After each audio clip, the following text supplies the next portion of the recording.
What is up, chat? Welcome, welcome. Hang on, too low.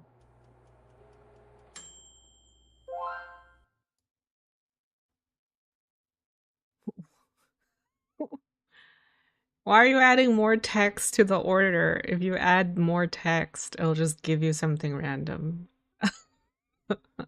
It's not gonna give you what you asked for. You can only put, it only recognizes the muffin part. But oh well, you guys do what you want. But welcome back, chat. It is Tuesday. It's Tuesday, bro. Let me see what we're doing here. Hang on. Check my stuff. I'm gonna run the 2.5 minute ad. Give me 1 second, chat. I don't listen. Yeah. Yeah. You'd think I'd just stop saying something, huh? You'd think I would just give up. I don't know. It's not in me, I guess. It's not in me to give up. I will not give up.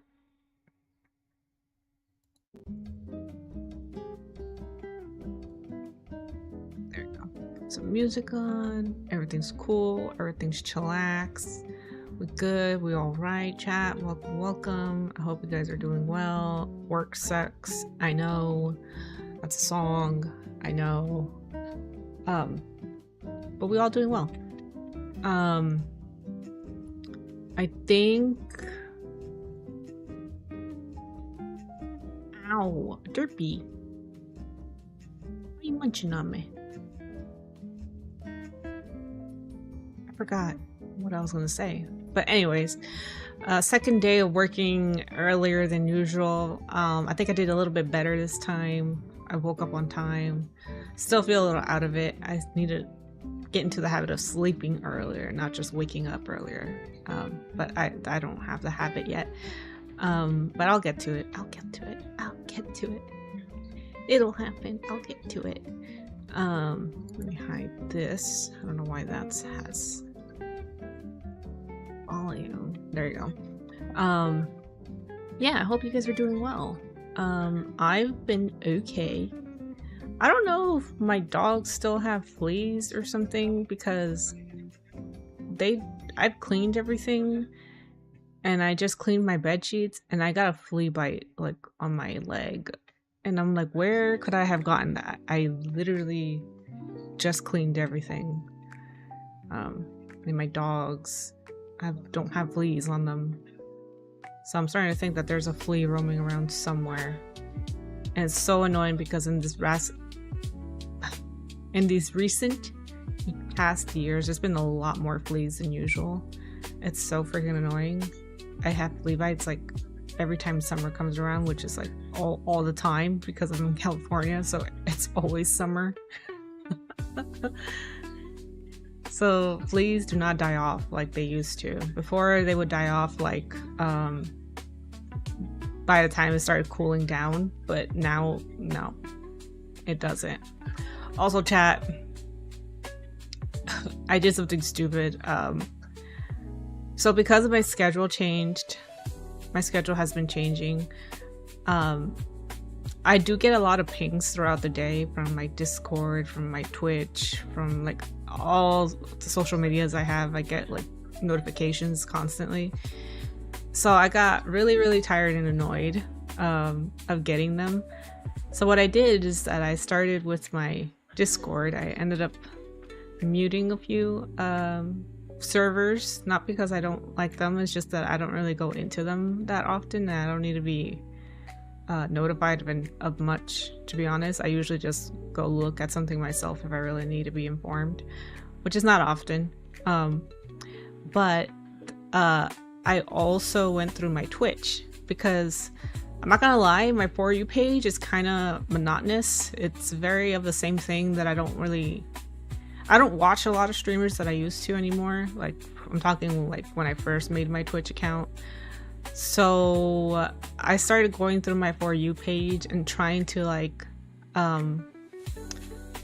pretty much say I'm not interested in certain people Some of them I've unfollowed, and some of them I just don't watch anymore. It's nothing personal. It's just I don't watch them, so I don't see the point of following them. I've only watched like one stream or something. So I've unfollowed some. But I was doing it on my phone, and I ended up following a lot of people that I wasn't supposed to.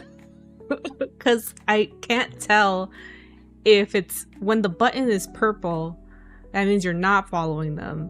And when you follow them, the heart turns purple and the rest turns black. And I was so confused, and so I didn't understand if I was following them or not following them. So I ended up following a lot of them, and I'm like, wait, no. Because the worst thing is that like it'll pop up in your stream manager if you follow someone, and I'm just like, oh no, they're gonna see that I followed them and I didn't mean to follow them, and I was like, and now I have to unfollow them, and that's gonna be so awkward, especially if I know some of them. So yeah, so that ended up happening. So yeah, if you guys see like me, if somebody who knows me sees that I saw that I followed them and then unfollowed them, yeah, that's my bad. Nothing personal. I just don't want notifications, I'll be honest.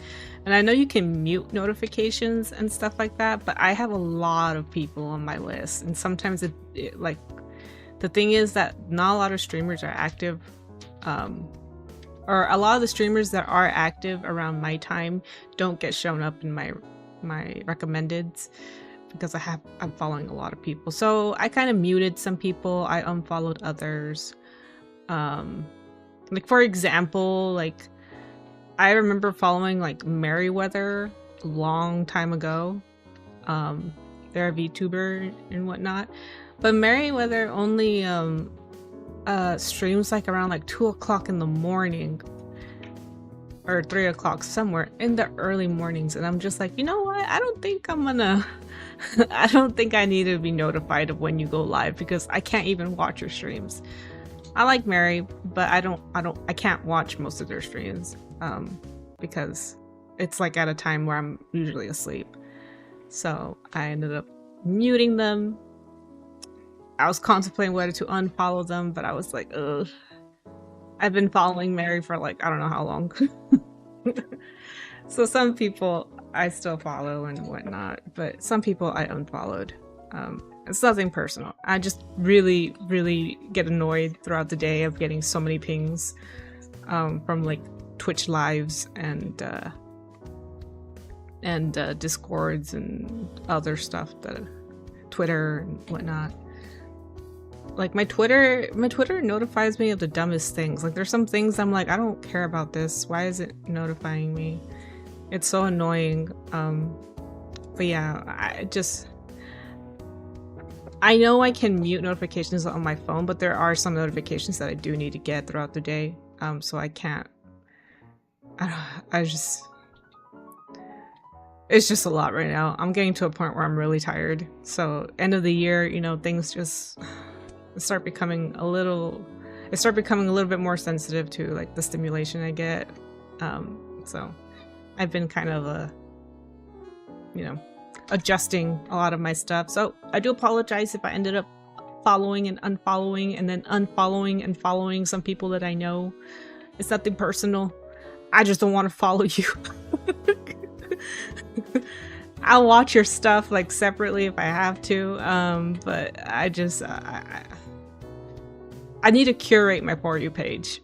I'm getting a lot of stuff that I just don't want to see, a lot of like content that doesn't apply to me, and I just want something new, I guess. I wish my For You page was a little bit more refreshing, and I don't feel like it is, so I'm trying to curate it as best as possible, and that sometimes means unfollowing. Like sometimes I follow people for no reason. It's like a follow for follow kind of situation, and as much as I want to support people and be encouraging, I don't think it's necessary if you don't honestly like their content, or if you don't watch their content. It doesn't speak to you.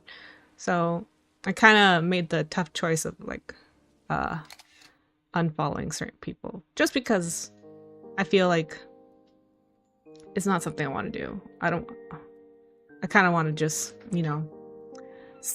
reduce a lot of my content that I watch. But yeah, that's pretty much it. But that actually led me to another conversation that has been going around lately. I've been seeing a lot all over TikTok and Twitter, and mostly TikTok and Twitter. Sometimes on YouTube, like I'll watch shorts and stuff. And this conversation comes up quite often, especially when it comes to like the VTubing stuff, like the VTubing world. And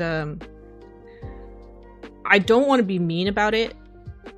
I'm not trying to be mean about it, but I think it's something like that sometimes needs to be, the conversation needs to be had. And what I've noticed is that in the recent conversation that a certain VTuber brought up, I don't know who they are, to be honest, but they mentioned how, I think it started on Twitter, they mentioned how they felt sad because a lot of the people that they collabed with throughout their VTubing journey aren't really their friends. So like they join together for collabs and they have fun and they do their content, and then after that it's kind of like we're not really friends though, so we don't talk outside of stream and stuff like that. And she felt sad about that. And I noticed that a lot of people too, there was like two sides to this. There was the side that was like understood her and sympathized with her, and I understand too. I understand that frustration. And then there was another side that said like, well, a lot of people, you kind of have to see whether people are there for the friendship or there for the content. Like, you know, for some people VTubing is a hobby. It's their way of enjoying themselves. It's their way of making friends. For other people, VTubing is a means of creating like a passion project, you know, like creating content. That's what they want to do. And then I think there's also a third section where VTubing or streaming in general is a means of making a profit. So they want to be able to turn into like a business, basically, to sustain themselves. And I think it's very important to kind of be able to juggle those three avenues of like what people join the VTubing community or streaming in general, because all three of them can apply. Maybe one of them applies or some of them apply. I understand if you go into the streaming world in wanting to make friends. I think you have to be very careful with the people that you collab with, keep around you, because you don't know if they really want to be your friend. You know, it's a completely different relationship to be around streamers or VTubers with the understanding that you're all friends, and there's other completely different understanding if you are all content creators or trying to make, you know, streaming your means of profit. Those two relationships are completely different. The way you carry yourself is going to be different, and the stuff that you produce with each other is going to be completely different. There may be stuff that you do afterwards. Hang on. My dad's talking, he's distracting me. There may be stuff that like you do afterwards with with friends that you might not do with just collabers, your peers, basically, your acquaintances. The relationship is just different, you know, it's going to be different. I think you have to kind of be careful with how you determine that, because the sad thing would be to think you're friends and they don't think you're friends, you know?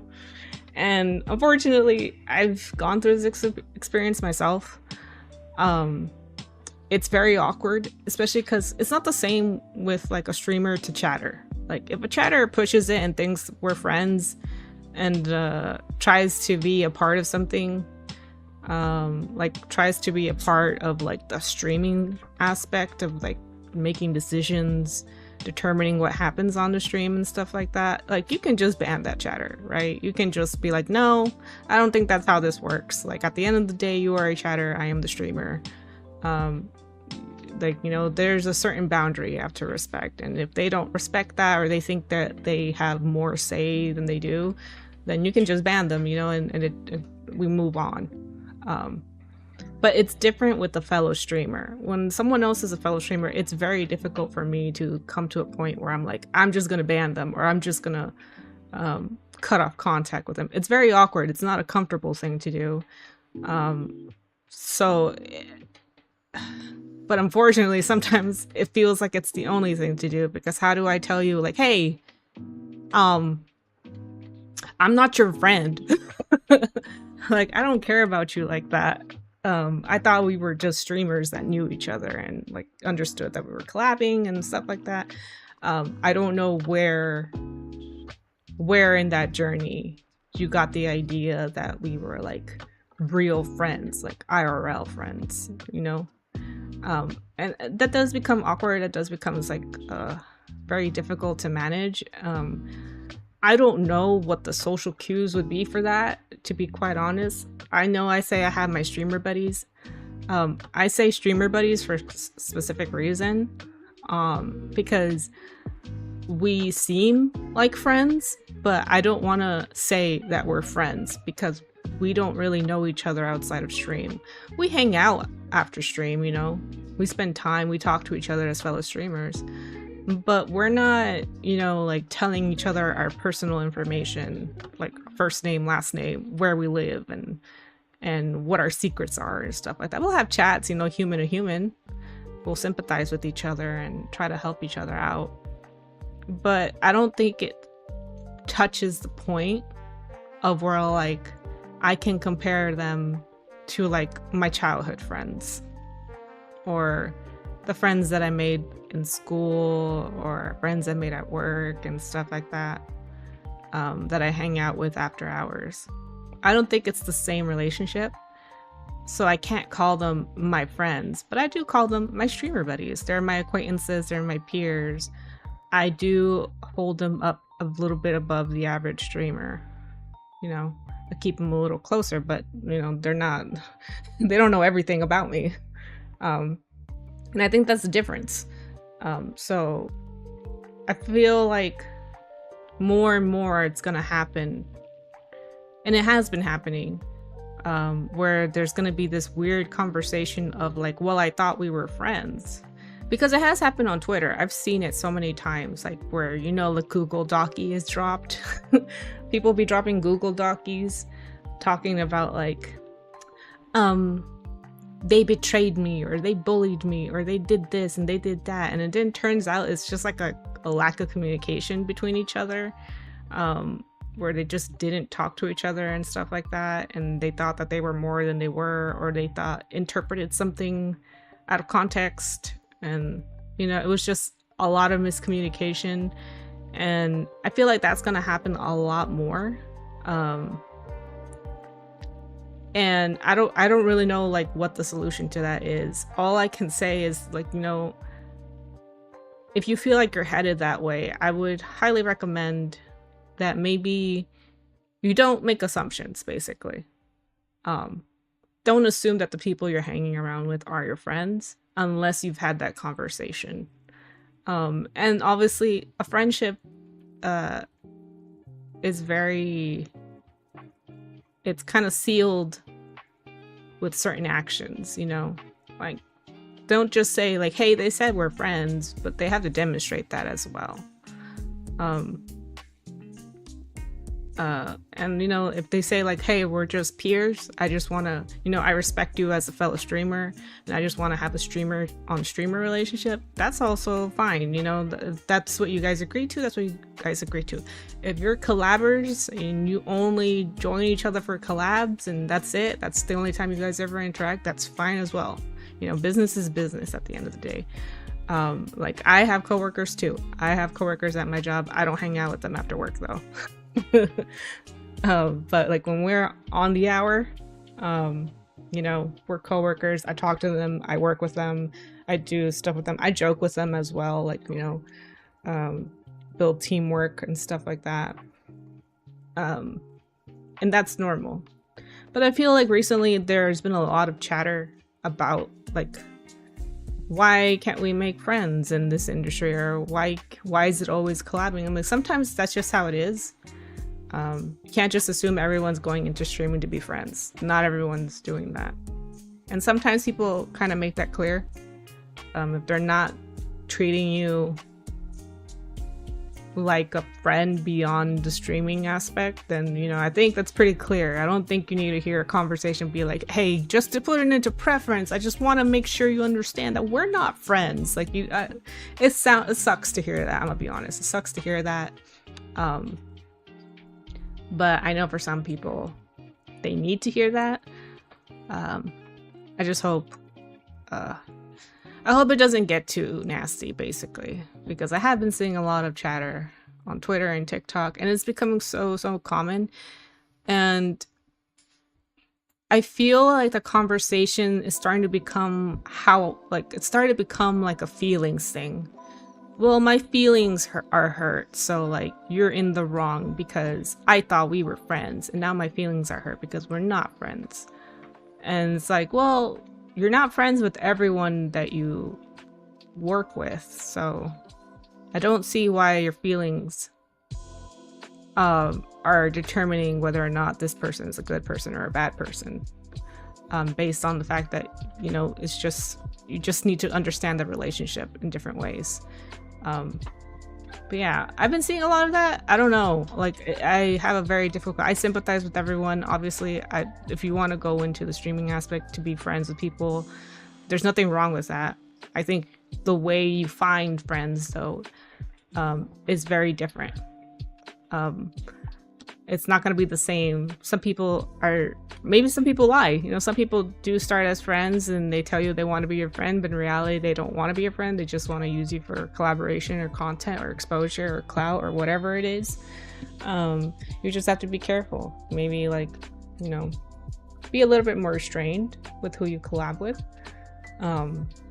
Have people prove, like, if people constantly come to you and they prove that they are more than just someone who wants to, you know, content create, then, you know, you can take it from there. It's up to you, really. But I think what we need to be careful is just making assumptions based on no conversation at all. I think that's what I'm trying to get at.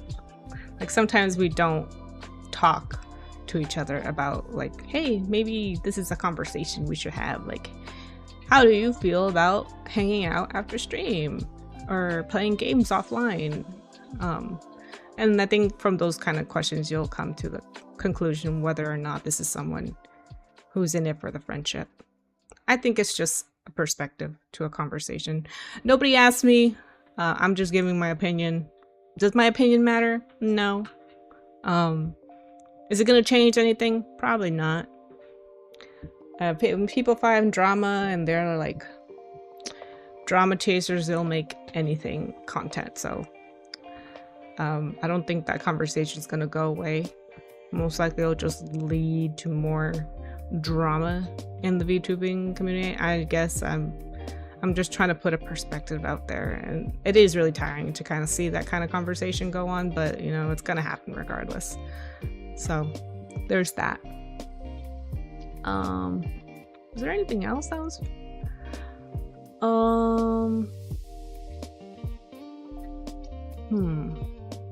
I don't know what else.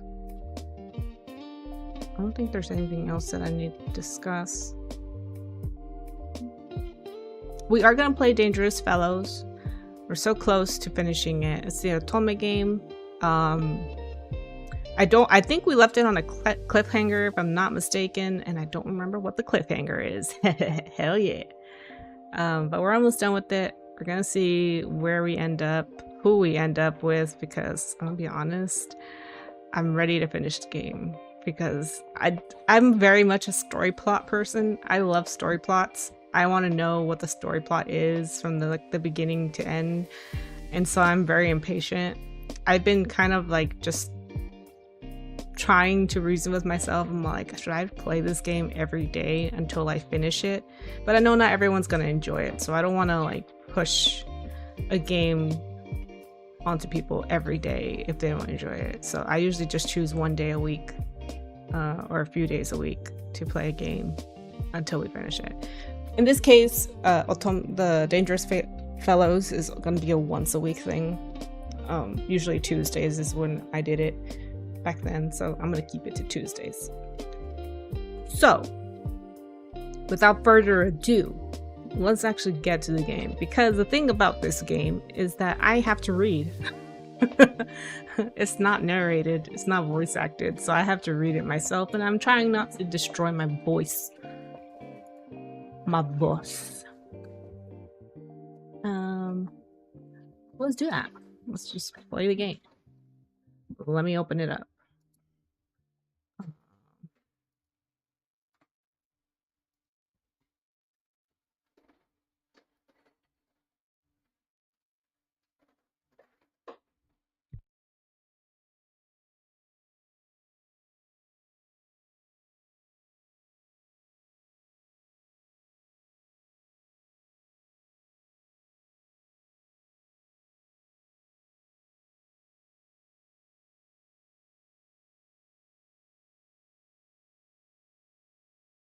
Hate when I look away, because then my freaking model starts going crazy. I can't even look to the side. Give me 1 second. I don't know why the game's not popping up. Where is it? Where's my game? Here it is. Okay. It's popping up, chat. Let's go to the...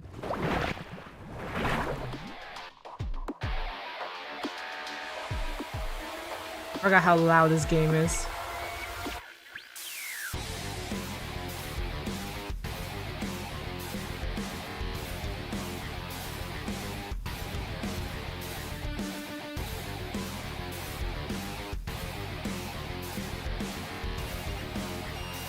Alright, let me adjust the categories. Hang on. Dangerous Fellows. I have to say though, even though this game is not very popular on Twitch, not a lot of people come to Twitch to play an Otome game, it is very popular on YouTube. A lot of people like Otome games on YouTube. And you know what? I respect that because I like them too. I just used to play them kind of on my own. I never did it on stream. But we're talking like years ago, where you had to like pay to win basically. And I was like poor back then. Like I barely had a job. So playing it on stream is like a complete change for me. But I hope everyone enjoys it, for those who are here. And let me get my mic. Let me put the drink down. Let me get my mic. Mic testing. Mic testing. I got it. I'm gonna be reading a lot. Damn. Hopefully my voice doesn't go out. Alright, chat. This is Dangerous Fellows. It's an Otome game. It is a zombie survival visual, not visual novel, but I guess game. I forgot where we ended. I don't remember the cliffhanger. I think we're gonna get a little bit of an update when once we start playing. Let's see where we are. Let's see what other dumb stuff our freaking our protagonist can do, because she's useless essentially in this game. All right, let's see.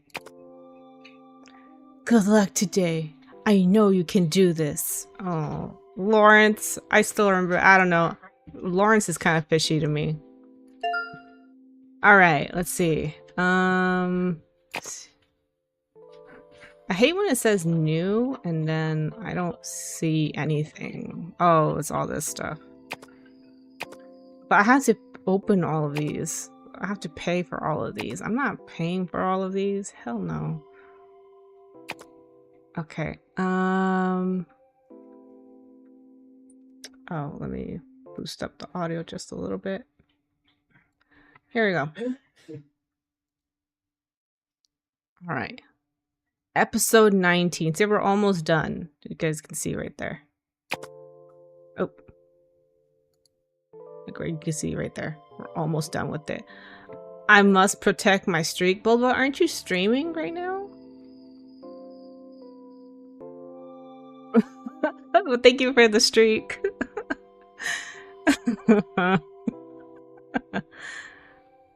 I appreciate it. What was that episode? And there's a DLC? What's the DLC? Eugene whispered to me. Oh. Yes, I am. Don't worry about that. Oh, okay. Alright. Alright, I won't worry. Enjoy your stream. Hope it goes well. Okay.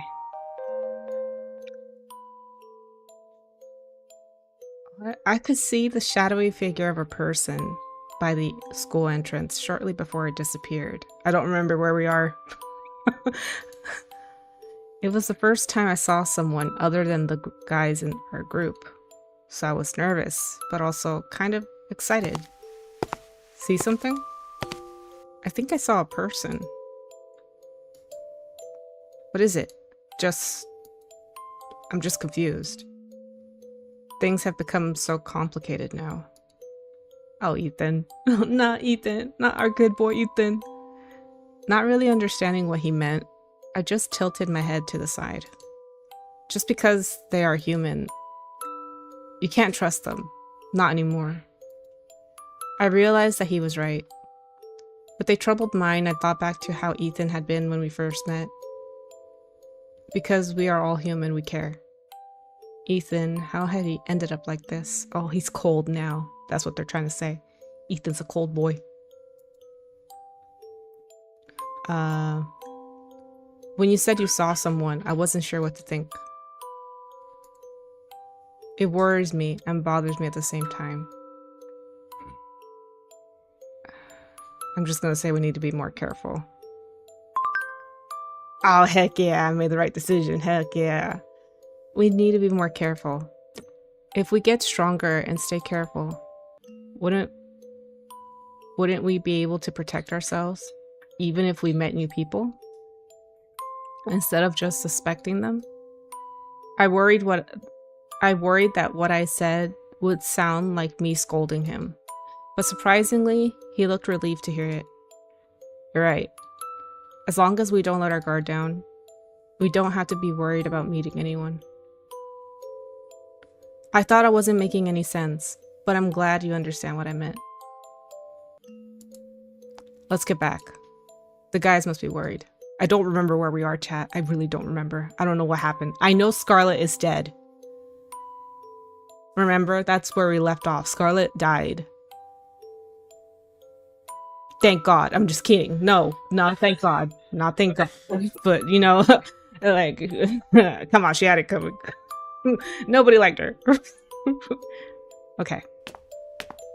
We headed back to room 1C together. Welcome back. Shut up, Harry. I remember I don't like Harry. Even though Harry's been so nice to me, I just don't like him. Did you grow tired of crying? Shut up, Zong. With your red hair. I swear, every time you open your mouth. Exactly. Thank you, Harry. Okay, I can agree with Harry on this. He's backing me up. Hang on, chat. Let me drink some water.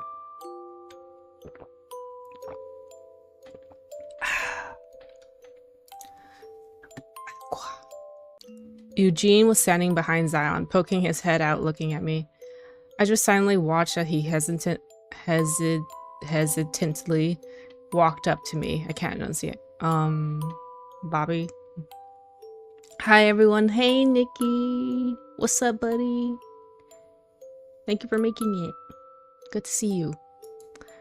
You see, hey, it's okay. I'm fine. Hey, it's okay. I'm fine. Oh, come on. Why do you always have to be so understanding? Don't you ever get angry? Hey, why are you getting mad again? I mean, I'm sorry. I blamed you for all the bad things that happened here. I shouldn't have done that. I didn't mean to accuse you like that. Hey, I want to know what's in the bag. I beat Hollow Knight. Yeah. Oh yeah, you mentioned that in the Discord. Yes. Now beat it a second time. I know you didn't do it. It didn't seem like an insincere apology, and he really looked sorry, so I nodded to him. Okay, I got it. Apology accepted. Okay, it won't happen again. I doubt it. I'm pretty sure it's gonna happen again. I will be lurking. I am cooking once more. Ooh, let me know what you cook. Let me know if it's good. I made bacon with eggs and some muffin bread. Like the egg muffin sandwich bread. I toasted that. Made some bacon, eggs. I had a very late breakfast, in other words. I am cooking baked spaghetti. What is baked spaghetti? What's the difference between regular spaghetti and baked spaghetti? Oh, Haley. Poor Haley. Oh no, Haley. I wanted to talk to Haley next, but Lawrence, who had been talking with Ethan, walked over to me. I was told you saw something.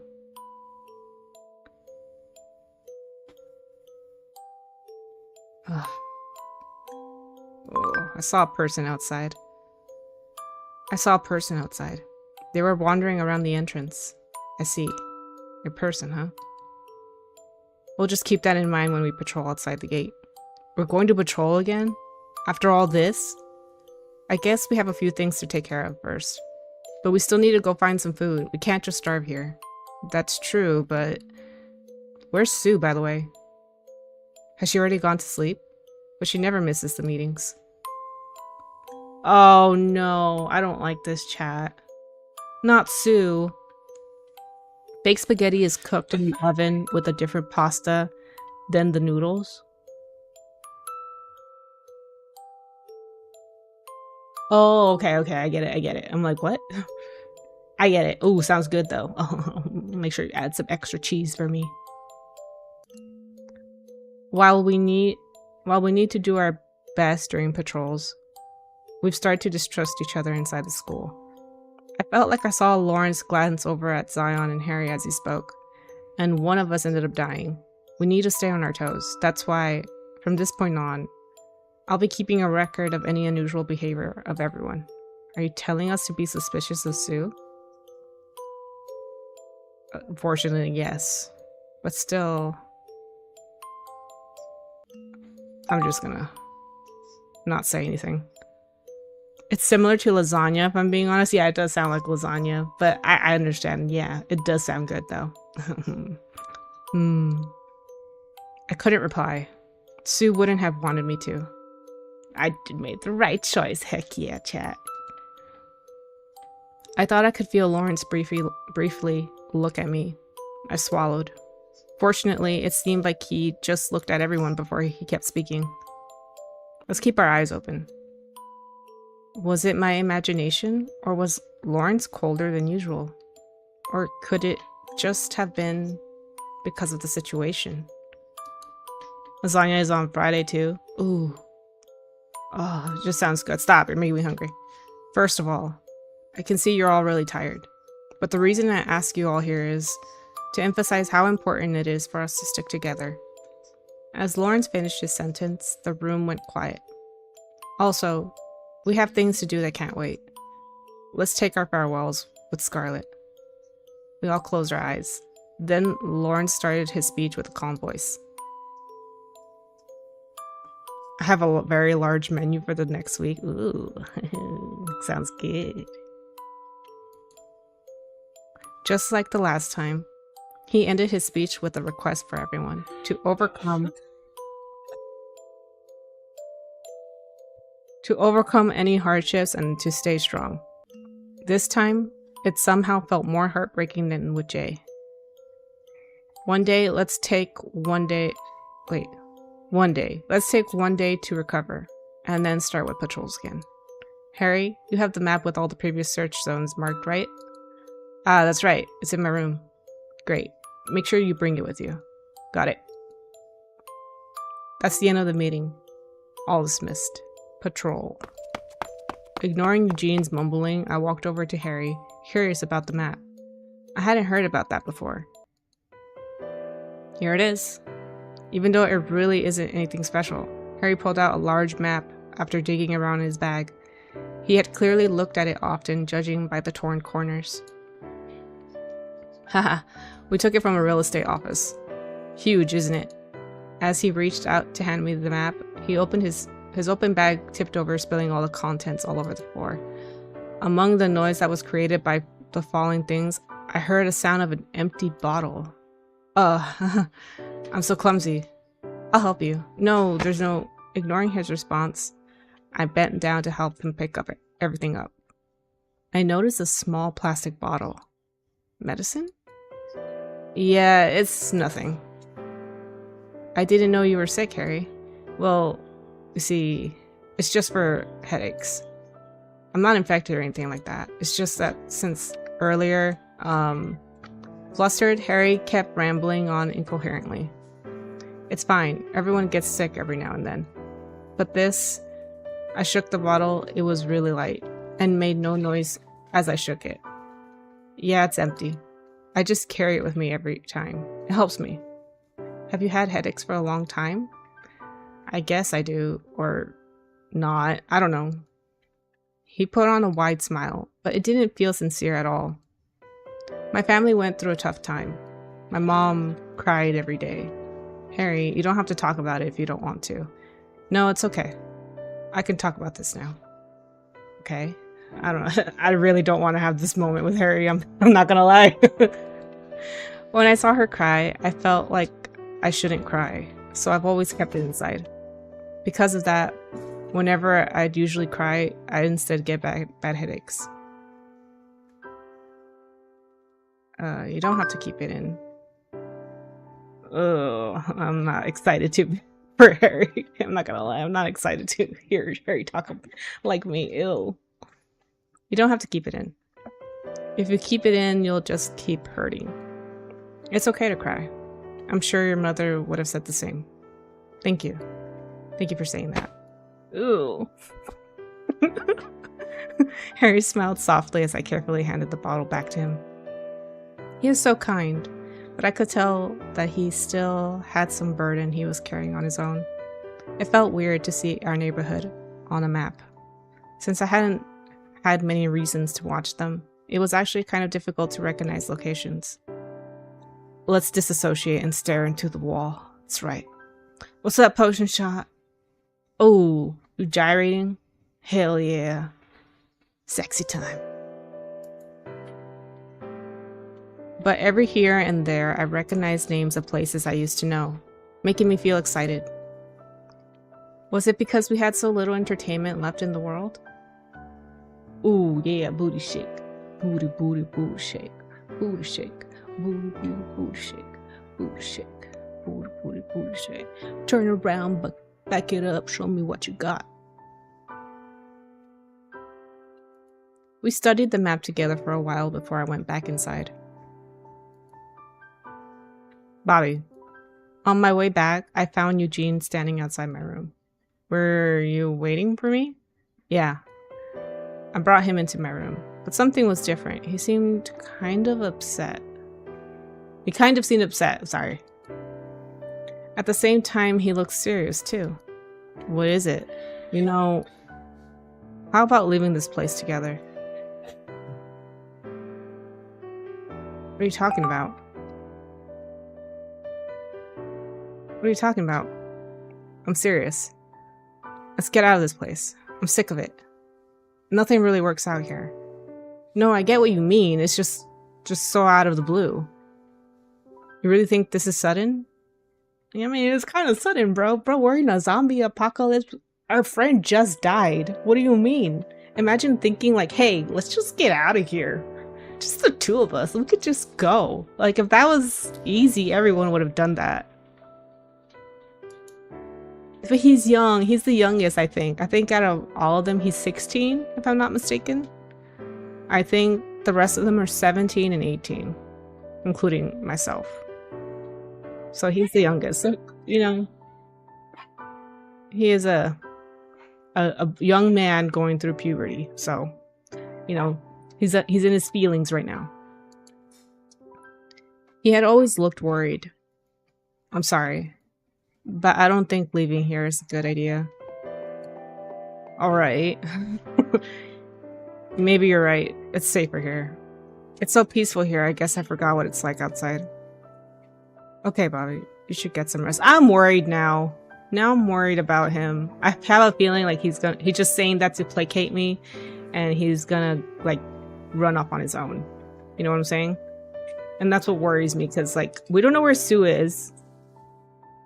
Like, she didn't show up for the meeting. Scarlett died. We lost Jay. We lost Judy. Everyone's dying. And now I'm scared. Forget what I said. No, Eugene. Don't do this to me right now, buddy. Eugene left the room, but I couldn't help but to feel restless. He must have been so worried. Maybe I made a mistake turning him down like that. If even to just make him a bit more at ease. I probably should have put it a bit better. But in a situation like this, wouldn't it be worse to agree to do reckless things together with him? My thoughts kept bouncing around inside my head, and before I knew it, it was morning again. I wasn't even sure if I had slept or spent the entire night awake. I was just so tired. Knock knock. Who's there? Someone knocked gently on my door. That way of knocking reminded me of someone. I opened the door, and as I expected, Ethan was standing there. I thought you'd be worried. Hearing him say that made me smile. Aw, Ethan. I like Ethan. Thank you. I want to give him something in return. I don't have anything to give him. Do you want some chocolate? Ooh, 100 rupees? Rubies or rupees? I don't know what it is, but I bought it. Oh, heck yeah. I think me and Ethan are endgame. Do you want some chocolate? I have one I didn't eat from last night. He looked blankly at the chocolate bar in my hand. You didn't eat it? I did, but I saved this for when I wanted a snack. I felt bad for lying to him, but I felt like he would refuse to eat it if he had known it was my dinner. Damn, chocolate? A chocolate bar for dinner? That doesn't sound too bad, you know? Like, imagine, I think, like, if you eat a Snickers, oh, I could go for a Snickers right now, chat. A nice chocolatey crunch with the caramel on the inside and the filling. Yeah. Oh, that sounds so good. I want a chocolate bar, chat. I looked at him as he peeled the packaging open and took a large bite of the chocolate. He must have been really hungry. Yeah. For a guy as tall and built like him, especially since he's doing most of the heavy lifting around here, I doubt he's getting enough to eat. Imagine if there would suddenly be a buffet next door, or a sushi place. I usually prefer places that have a lot of desserts, but if I were to go with you, I feel like you'd like more meat, am I right? Trying to avoid the awkward silence, I ended up talking about weird subjects. But Ethan just sweetly listened and smiled. Aww, Ethan. Yeah, I like meat. Oh, yeah? You like meat? I like meat too. Specifically galbi. I like pork, spicy pork belly too. I like bulgogi. I like steak. I'm not really a fan of chicken, but I'll eat chicken. I don't really like fish unless it's in sushi. But I'm fine with eating anything. Did he mean he wouldn't mind going to the buffet place I like to? Let's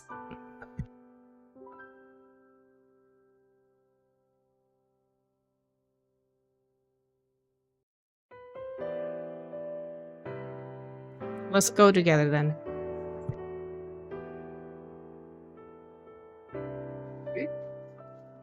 I smiled widely at him, seeing Ethan nod at me with a serious...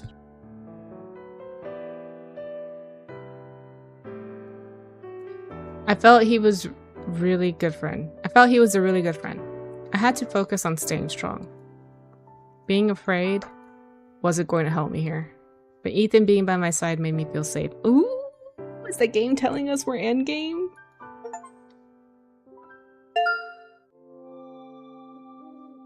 Uh-oh, it's a patrol episode, chat. We're almost there. Let's do it.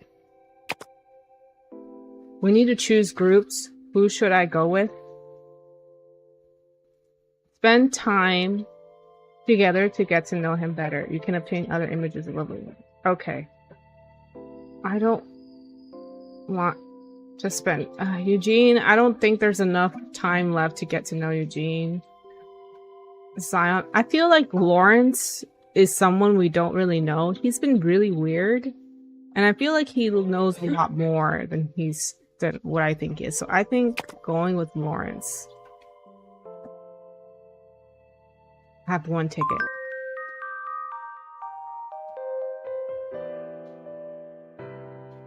I want to find out more about what he knows. Because I don't trust him. I don't trust Lawrence, even though he's hot. The hallway seemed to wind on longer than usual today.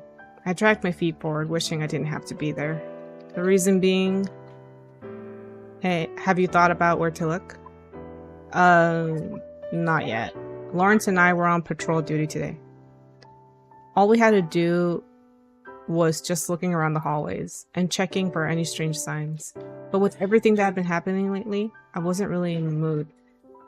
You never trust the hot ones, Bobby. That's what I'm saying, right? But most of them are hot, except for Eugene, because he's like a kid and I can't think of it like that. Let's go check the places we haven't been yet. You know, since we can always check on the other classrooms. What do you mean by places we haven't been? Like the ones that are not on our floor. We wandered all the way up to the top floor, but we were still unsure where to go. Even if I asked them, he ended up having me decide.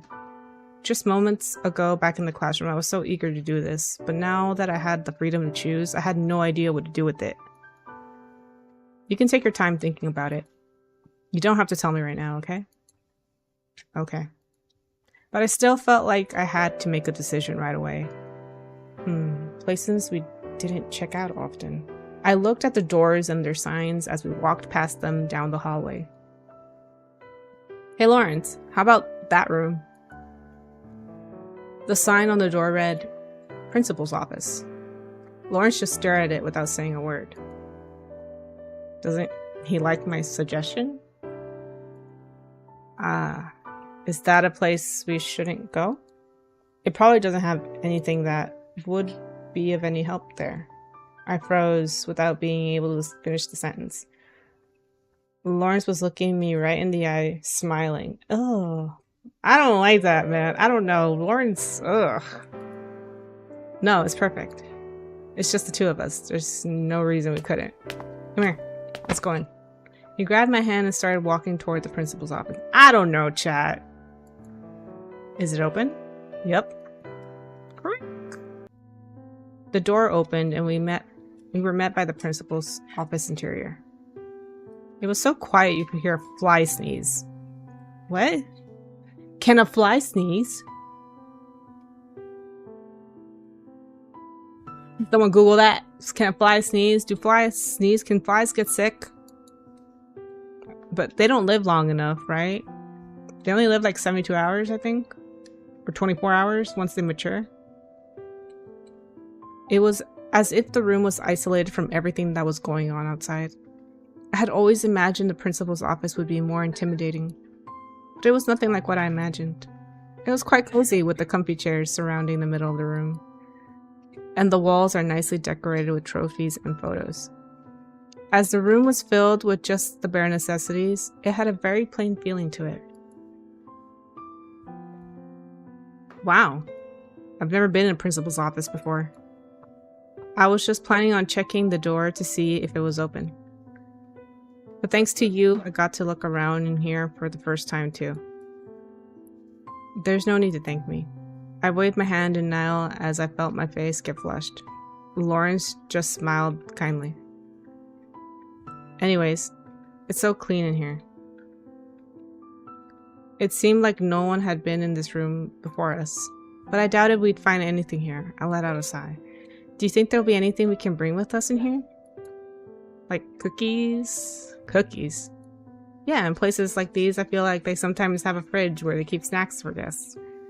Ah, if they have cookies, there's probably something to drink too. We wouldn't have any way to make coffee mix or tea bags into drinks, but... Alright, let's see if we can find anything. But wherever we looked, there was no fridge. It seemed like cookies weren't part of my destiny. Or could someone else have gotten in here before us and taken them? Did someone take all the useful stuff from here already? Who did? Lawrence's eyes? No, surely I was imagining things. Well, I thought that the principal might have. Alright, I'm freaking out. I don't know. It's Lawrence. You know what? I've decided it's Lawrence. Lawrence is the killer. Lawrence is the murderer. I don't care. He's too suspicious. He's too freaky. Sorry, I'm drinking water. I don't trust him. I can't throw him, so therefore I really don't trust him. It's starting to get freaky. Would someone who left their own belongings really have time for that, you think? What? Did you find something? I quickly moved over to where Lawrence was standing. In his hand was a small cell phone. Can you turn it on? No, I think the battery's in. Why is he so freaking close? He handed the phone over to me. I took the phone and felt the lingering heat from Lawrence's hand. I calmly pressed the power button. Hang on.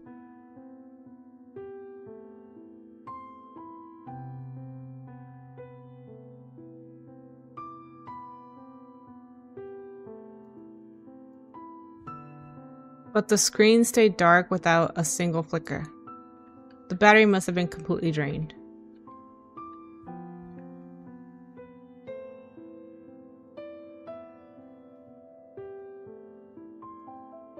The principal must have really ran for his life since he left something like this behind. Where do you think they all went? The people who used to be here. The traces left by those people slowly got erased as we lived inside the school, and we knew nothing about them. Where they had gone, or what had become of them. Even the friends we used to hang out with. We didn't know anything about any of them. Aren't you curious? I'm sure there are people like us out there, surviving from day to day. But I still haven't seen anyone else out there. I feel like that means there must be somewhere safe out there too. Good question. Lawrence started to fiddle with his glasses. He had the same expression as usual, but somehow it felt very different. I actually haven't thought of that before. I guess I'm just not curious about where the others went. It's hard enough to focus on staying alive and taking responsibility for those around me. I feel like it would be foolish to care about those I don't even know if they are alive. I suddenly started feeling like something was really off. This guy in front of me wasn't the Lawrence I knew. He wasn't kind or sweet at all. Foolish? I was a stranger to you guys before you guys saved me. You're right, and I'm thankful for Harry saving you. Lawrence walked past me over toward the principal's chair. There's nothing I regret about what happened that day. He sat down in the chair and leaned back. As the backrest bent, the chair made a creaking noise. The seat of the one above the rest, and Lawrence sitting there, that position really suited him. I'm afraid. I'm scared. I don't think we should be alone with Lawrence. Like my spidey senses are tingling. Everything is going off. I'm hearing wee woo in my head. I'm sweating. I'm breaking into sweat. Chat, I don't think we should be here. Can I leave, please? I need Ethan to save me right now. I need Ethan to be a savior right now. Even the ever so slight smile that appeared on his face suited him perfectly. Do you believe there are other safe places out there? Well, I'm sure there are. I'm sure there are people like us somewhere. He knitted his fingers together and rested his head on top of them. He looked at me for a moment before gesturing to me. Feeling like he wanted me to go closer, I walked to the front of the desk. But no matter who lives in what conditions where. Push him and run? I know, I really want to. You think this is the safest place for us? Of course. This is our very own Bastion. Lawrence stretched his arms out with a bright expression on his face. Our very own Bastion. I repeated that phrase to myself in my head. But it didn't make me feel safe. If anything, I felt a cold feeling in my stomach. How could a Bastion be safe if you had lost your friends inside it? Oh. Well, Frank, why is he so close? Bro, back up a little bit, no? So, don't think about going anywhere else. Got it? Oh, I don't know, chat. I don't know about that. That wording is a little weird. What do you mean?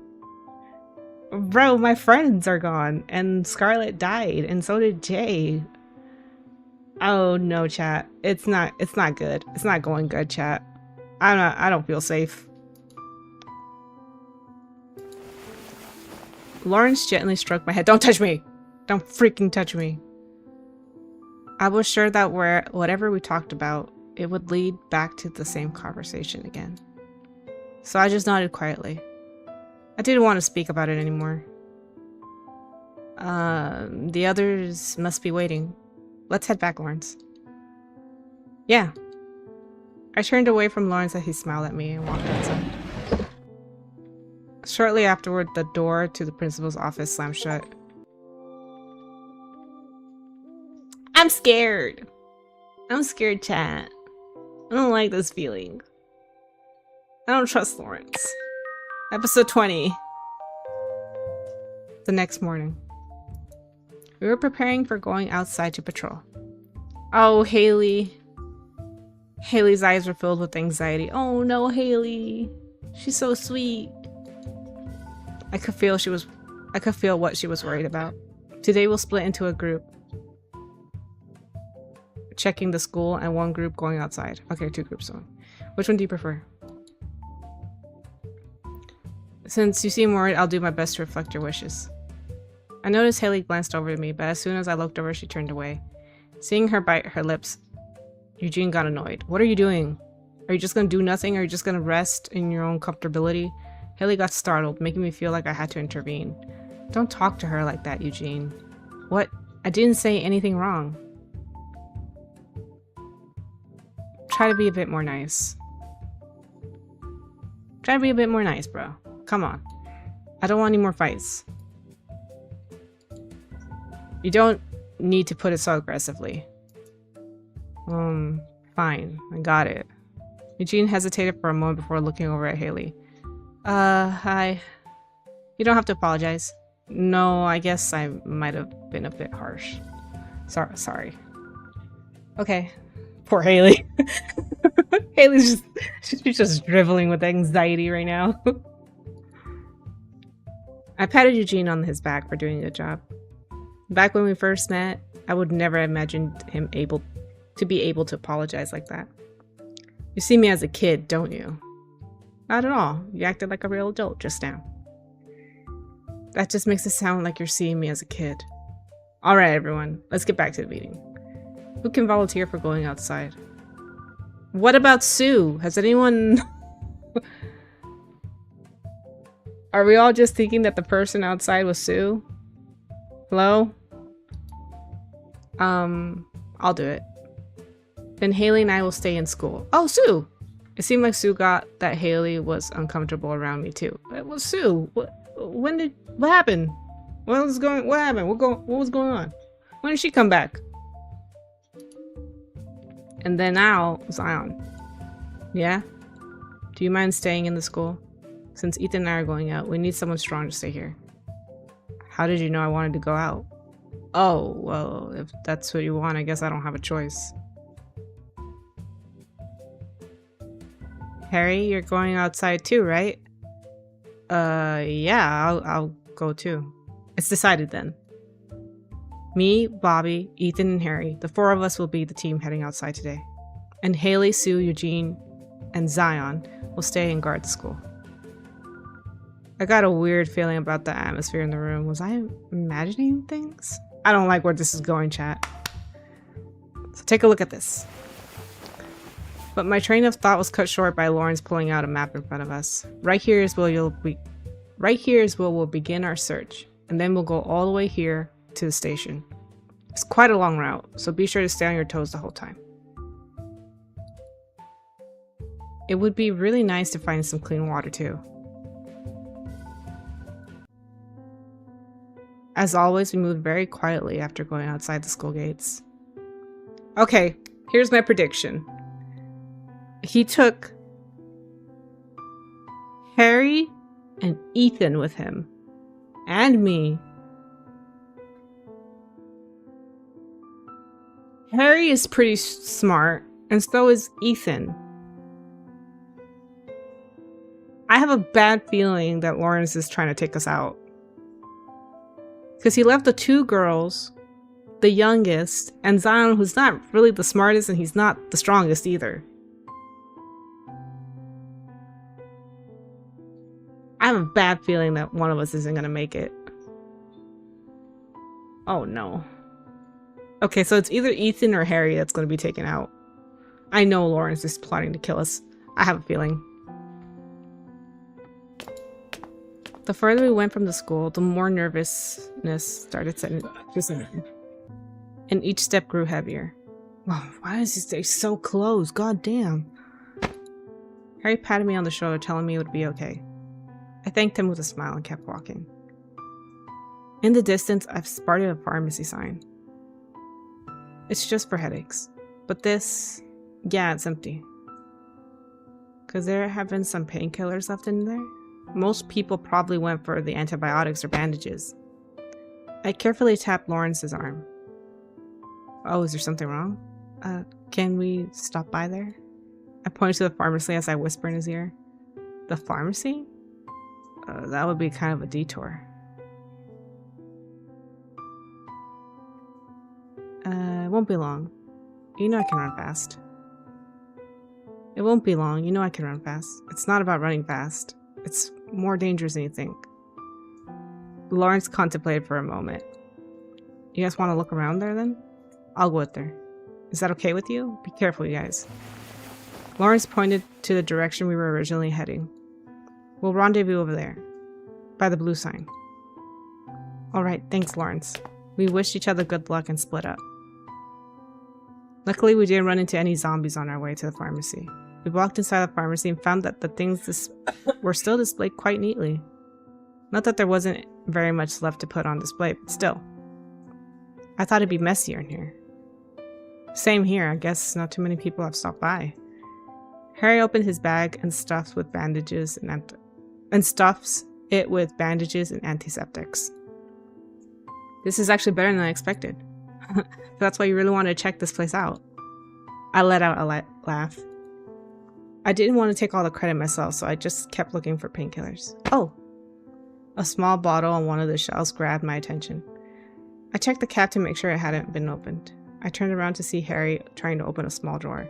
I probably shouldn't take the ones that are already open. They might have been mixed up, so it wouldn't be worth risking it. Harry. Yeah? Isn't this what you need? When he noticed what I was holding, his eyes grew wide. Are these painkillers? Thank you. You remembered. Of course I did. I hope you won't have to take them, though. Yeah, me too. His smile made coming here totally worth it. Oh, I did all of this for a smile. I risked our lives in a zombie apocalypse for a smile. Oh, don't you love Otome games and their logic? Wow, my bag is so heavy. Should we head out? Harry gave me a sign and we started moving toward the entrance. But just as we were about to open the door... Uh-oh. What? What's wrong? Was it our own footsteps? I put my index finger to my mouth and listened carefully. Harry started to look nervous. We waited in silence for a moment, but there was no other noises. Sorry, I thought I heard something. Alright, let's go. Harry carefully opened the door. But the very moment...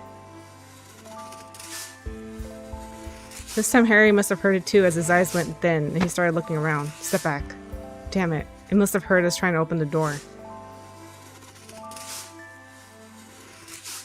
The strange noise was getting closer. Harry tried to close the door again. Oh, a large hand appeared out of nowhere and stopped the door from closing. You damn zombie bastards. What? I'm not letting you off. You're not getting away with this. I'm gonna kill you all. What? It's a man. We took steps back. The door burst open and there comes a big man. He walks in dragging a metal pipe on the floor. Oh my god, we're about to get killed by another person. Oh, that was the noise. I'm taken aback by the unexpected risk. Harry stands in front of me to guard me. He yells at the man. We're not zombies. You're not getting away. I'm getting rid of all of you. It didn't look like we would be able to get through to him. He saw us as zombies, hell-bent on killing us. Bobby, you need to run.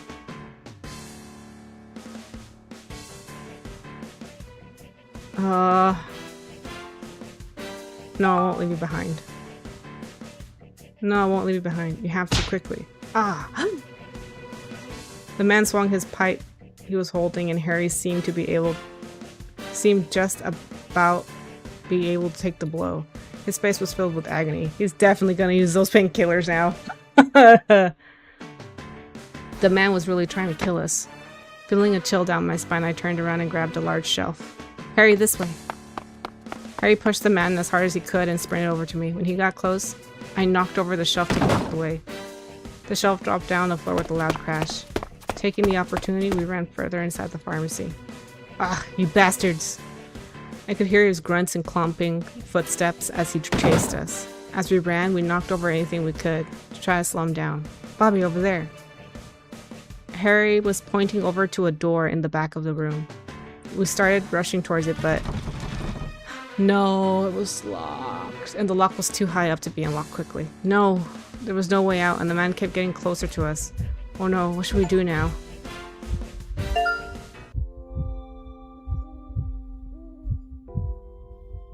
Do I have a bat? Can I change my wardrobe? Do I have a bat? There you go. I have a bat. I have a bat. Right, episode 21, chat. I might need this. Get it now. You bastards have plagued this world for too long. Bro, I'm not a zombie. Oh, am I gonna have to hit him with the hammer? Ooh, I'm gonna crush his skull, huh? Knowing he had trapped us in a corner, the man started muttering to himself as he walked closer. I could feel my hands start shaking. Just then, I noticed a hammer lying nearby. It was really a gift sent from heaven. Who had I left it there? Could there be someone else hiding here? I ignored the thoughts filling my head and rushed to grab the hammer. Harry, let's use this. Oh no. Noticing we were about to do something, the man started to prepare to run towards us. Ooh. Using the hammer, Harry broke the door open. Then he grabbed my hand and we started running without looking back. We kept running until we got to the end of the back alley. Luckily, there are no zombies there. Oh, Harry! Harry collapsed with a loud groan. You monsters! You ruined my family. The man stood next to Harry screaming and swinging the metal pipe in the air. Oh no, Harry! Just run! But I couldn't. How could I just leave him here like that? I have nothing left. Nothing at all. I'll kill all of you. Sir, please listen to us. We're not zombies. Please stop. Harry was just about to stand upright as I rushed in front of him, shielding him with my body. There's no way I threw myself in front of Harry. There's no way. No! The man pushed me over to the side with immense strength, and I helplessly crashed down on the ground. As I hit the ground, I started feeling an aching pain all over my body. Bobby. I can't shout. My throat hurts. Harry stumbled over to me and tried to pull me up.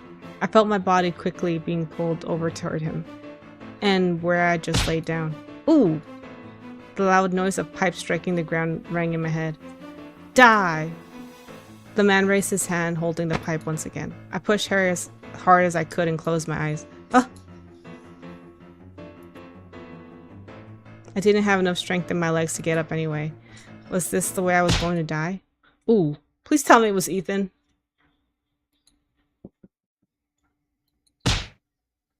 I could hear a thump, and my head went white.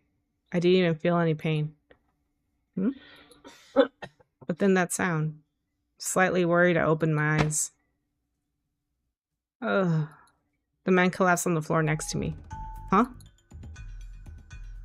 It wasn't Harry. Harry had the same confused expression as I did. Ooh. Who the hell do you think you are, huh? Ooh, it's Lawrence. I would have preferred it to be Ethan, because Ethan has a bat. Ooh. The person who beat the man to the ground was Lawrence.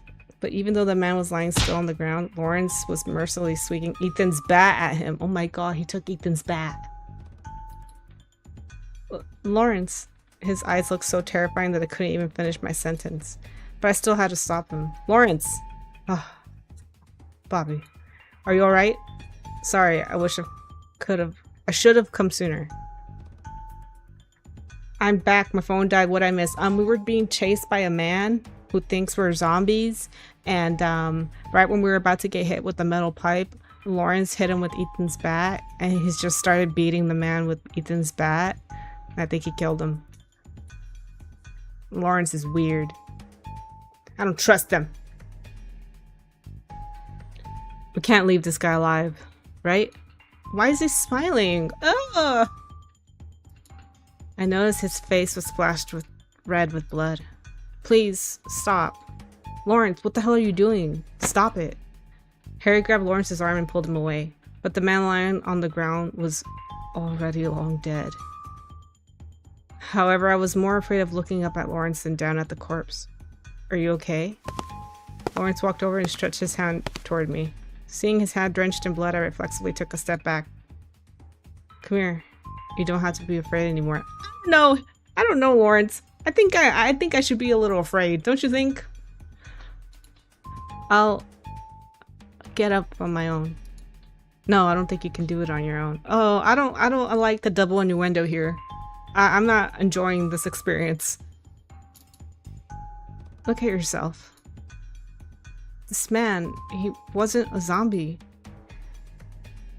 Lawrence tilted his head to the side, unable to understand what I meant. Didn't he try to kill you?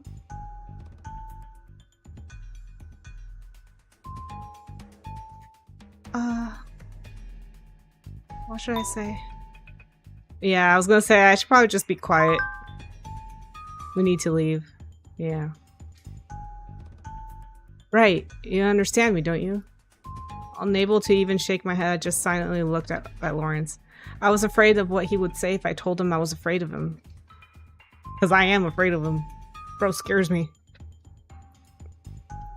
He stretched his blood-dripping hand towards me. Hey, let's get up, hmm? How in the world was he able to smile like that? Was I the bad guy? Even though he saved me, saved Harry, was I bad for being afraid of him? Stop it, Lawrence. Harry went in between me and Lawrence. That was the one time I'm thankful for Harry, goddamn. What? You went way over the line. Just now you were cold-blooded. Cold-blooded was the perfect word to describe Lawrence. That man was just a regular human being. If we had stopped him, and then we could have possibly even gotten him to talk. Come on, Bobby. I grabbed Harry's stretched out hand and got up from the ground. I could feel Lawrence glancing over at us. Okay, that's it. What's the problem? I saved you. Is that not enough? Lawrence, you really need to calm down. Right now, he was nothing like the Lawrence I used to know. Scared, I hid behind Harry. Lawrence, where did you go? Right then, I heard Ethan's voice in rapidly approaching footsteps. He ran over as soon as he found us. I told you not just to run. What is all this? Ethan looked at me, shocked to see the blood-splattered scene in front of him. What happened here? Sorry. Sorry. The death of this man. Harry and Lawrence exchanging sharp looks between each other. It all felt like it was my fault. If I had just been a bit stronger. Don't apologize. Just tell me what happened here. He thought Harry and I were zombies, so he tried to kill us. But then Lawrence came and saved us? It seemed like Ethan's eyes got darker for a moment. Let's get going. We've been here for too long. Okay. I could hear Lawrence brushing the blood off his clothes. Ew! Oh, no! Bro, he's only 18. He's already murdering people. But just as we had started to leave, I could hear more footsteps behind us. Ooh, puzzle piece. More footsteps? More footsteps. I don't trust this, man. Episode 22. Chat, we're getting closer to the end.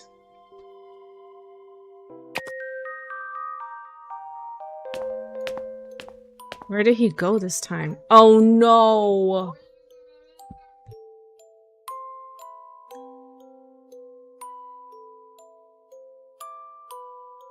Oh my god, he had people with him. He had people with him. Oh, he probably just wasn't mentally stable. Oh no, chat. Oh, we're gonna die. A man walked over towards us while muttering to himself. He got startled as he noticed us and started to slowly walk backwards. Even though he soon realized we weren't zombies, his face was still filled with fear. Frank? Who the hell are you? The man looked like he was ready to flee at any moment.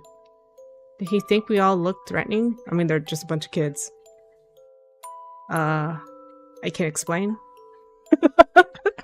Okay, try to explain this one. He thought we were zombies and tried to kill us. And we were just trying to fight back. We didn't mean to go for it. We didn't mean for it to go this far. Harry finished the apology and glanced over at Lawrence. It would have ended peacefully if he hadn't messed with us first. Such a shame. Alright, Lawrence. Like, calm down, buddy. Was that really the same Lawrence? Every time he opened his mouth, I started doubting the fact more and more. Fortunately, the man doesn't seem to be offended by Lawrence.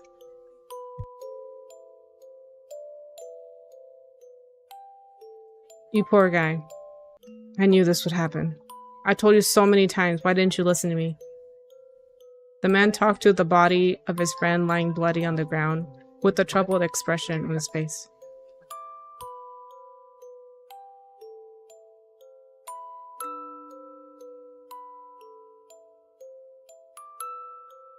His face was part filled with resentment, and part filled with pity. So many times? So this has happened before? Yes, he used to be sensitive before too.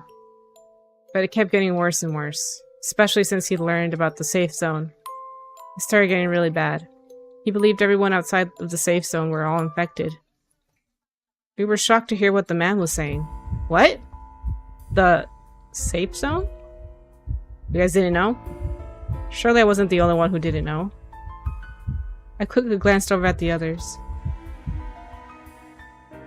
They all looked just as confused as I was. I would like to see Lawrence, please. Can we get a close-up to Lawrence's face? Actually, may we see close-up of, murderer's face, please? Ah, of course, he's quiet. Except for Lawrence. Lawrence? Did he know about this? Harry earnestly walked one step closer to the man. It's the first time we've heard about this. A safe place for people to live? Please tell us more. That's strange. I figured that they had spread the news all over the place already. You see, the army has been going around putting up posters on the walls of the buildings around here. You really haven't seen any of them? We've been staying in the same place this whole time. That might be why. They should have covered all locations like that by now. As they talked, I thought about something I had seen before. That shadowy figure I had seen outside the school window. Could that have been a soldier? But we have never discovered any posters on the walls there. It's about 2 bus stops that way. Alright, it would probably help if I show you the map. The man pulled out a folded piece of paper. Thank you. Huh? Lawrence was the first to stretch his hand out. But seeing the blood-stained hand, the man gave the map to Ethan instead. We all gathered around to watch the map. It wouldn't have felt like too far away before all this happened. But at what now would be quite a distance away. There was an area circled red with a red pen on the map. The name of the area was right next to it. Uninfected Protection Area E-03. Looking at the map, it seemed to be a large stadium. Stadium, not stadium. Swell the English in this one. We were all left speechless. Tisk tisk, you guys really lived a tough life up until now, huh? The man shook his head as he took the map back, folded it, and put it back where he had kept it. I recommend you start heading there soon. There are rumors they're closing off the area soon too. Thank you. But how about you? Me? He looked over past us. There were some things still bothering me, but I guess I can finally let them go. It seems like it's about time for me to go. Will you come too? His question felt like he was asking us to go there together with him. Ethan slowly shook his head. We have some friends back at our place. I think it's best if we bring them too. Harry looked at me. Bobby, do you want to go ahead? No, it's okay. I wanted to stay with the others, and I didn't really feel like going together with that man, who I didn't even know. Alrighty then. I hope we'll meet there again. Be safe. The man turned around and left. Let's head back. We have to tell the other guys back in school. Yeah. It's definitely good news, but I was unable to be excited about it. We ended our investigation early and walked back to the school. It was a long, silent walk back. The classroom was completely empty. Had they already gone to rest? It had been a long day. Yeah, I'll be in my room getting some rest. Talk to you guys later. Harry was the first to leave, which was out of the ordinary. Ethan glanced at me and Lawrence before leaving. It was just Lawrence and me left in the classroom, lit up by the setting sun. Lawrence was looking straight at me. Please don't look at me. Please don't look at me. I'm uncomfortable. Stranger danger. Spidey senses are tingling. I'm hearing the wee woo wee woo in my head. Everything is going off. His stare made me feel like I was suffocating. Yeah, I would have thrown up. I was unable to breathe. Was it just my imagination? As the evening sun painted the classroom in a dark orange, the dark red stains on Lawrence's hands, face, and even clothes were even more clear. I want to escape this place. Can't? Damn, I have to purchase more. Okay, hang on, chat. I'm pay to win. This is pay to win. There we go.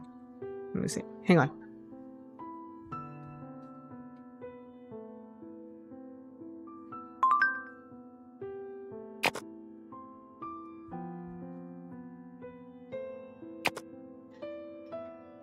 Hang on, chat. I'm almost done.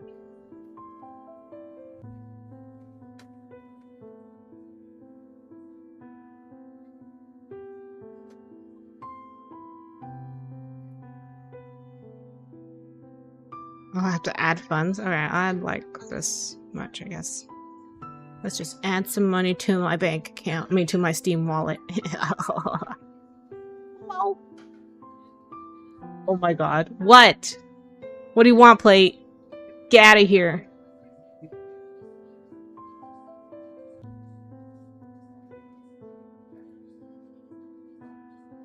Yeah. Authorize.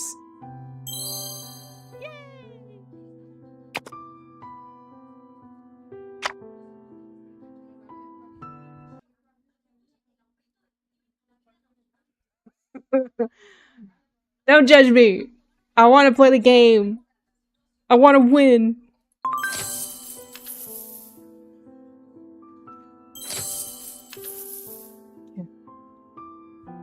I felt like I couldn't just leave this place. What's wrong?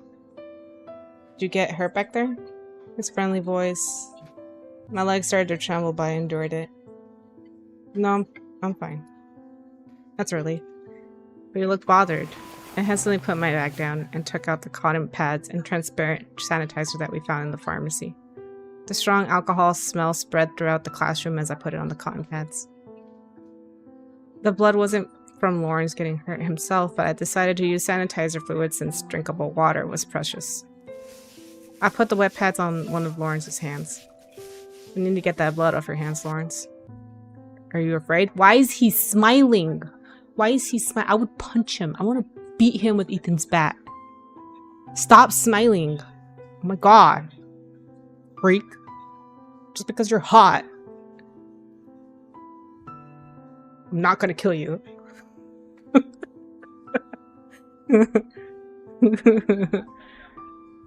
With effort, I raised my head and looked back at him.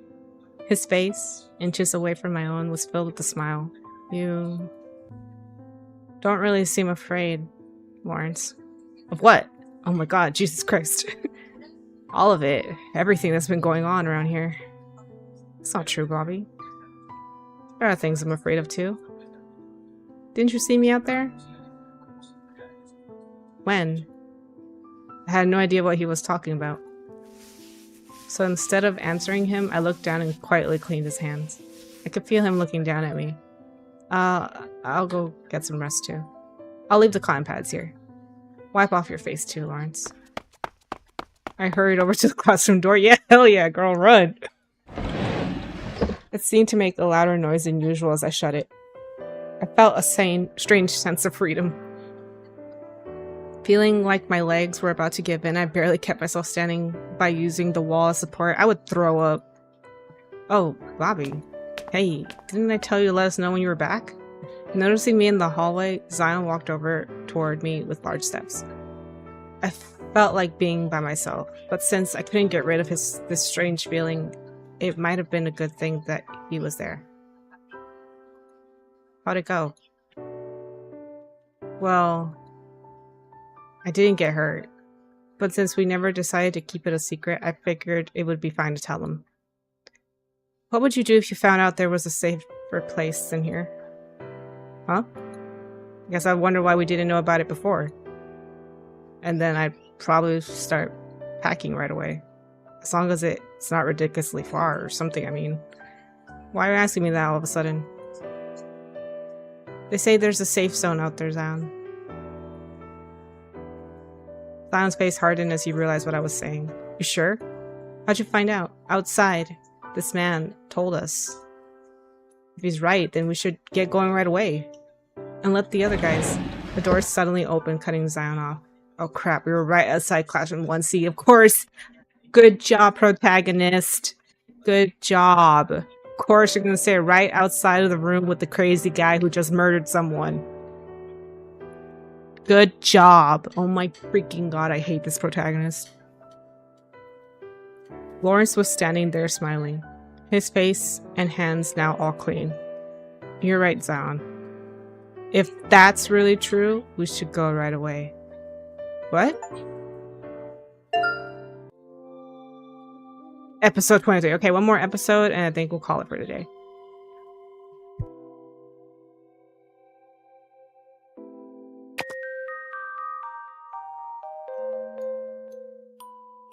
What do you mean? Exactly what I just said. That man who died was acting really strange. Don't you agree, Bobby? Zion looked at us, wondering what was going on. But thinking back to what Lawrence had done, I couldn't finish the sentence. And he was a friend with the other man. Can we really trust people like that? Think about it carefully. I don't like the way you're talking to me right now, Lawrence. I don't like this little... I'm a logical person. I'm not a feelings person. Let's think about it logically. Lawrence did have a point, but unsure how to respond, I just looked at him. I'm confused. Did you add money to get more story? No. If you want like a better option, like between the choices to choose from, there's some options that are better than others, but there's some of them that cost money. So I added money so I can have access to the better choices, basically. Sometimes there might be weapons or food and items and stuff like that. They're like worth money. So yeah, I basically have to pay for that. I can't avoid the lick. Of course, I want everyone here to be safe, but I don't want to go out there just on an unreliable rumor. Bobby, maybe we want to believe this guy because we're just too tired of this place. I think we should all get some rest and talk about this later. See you later, Zion. See ya. I felt Zion worriedly looking at me. I didn't want to talk about what had happened. Sorry, I need to get some rest too.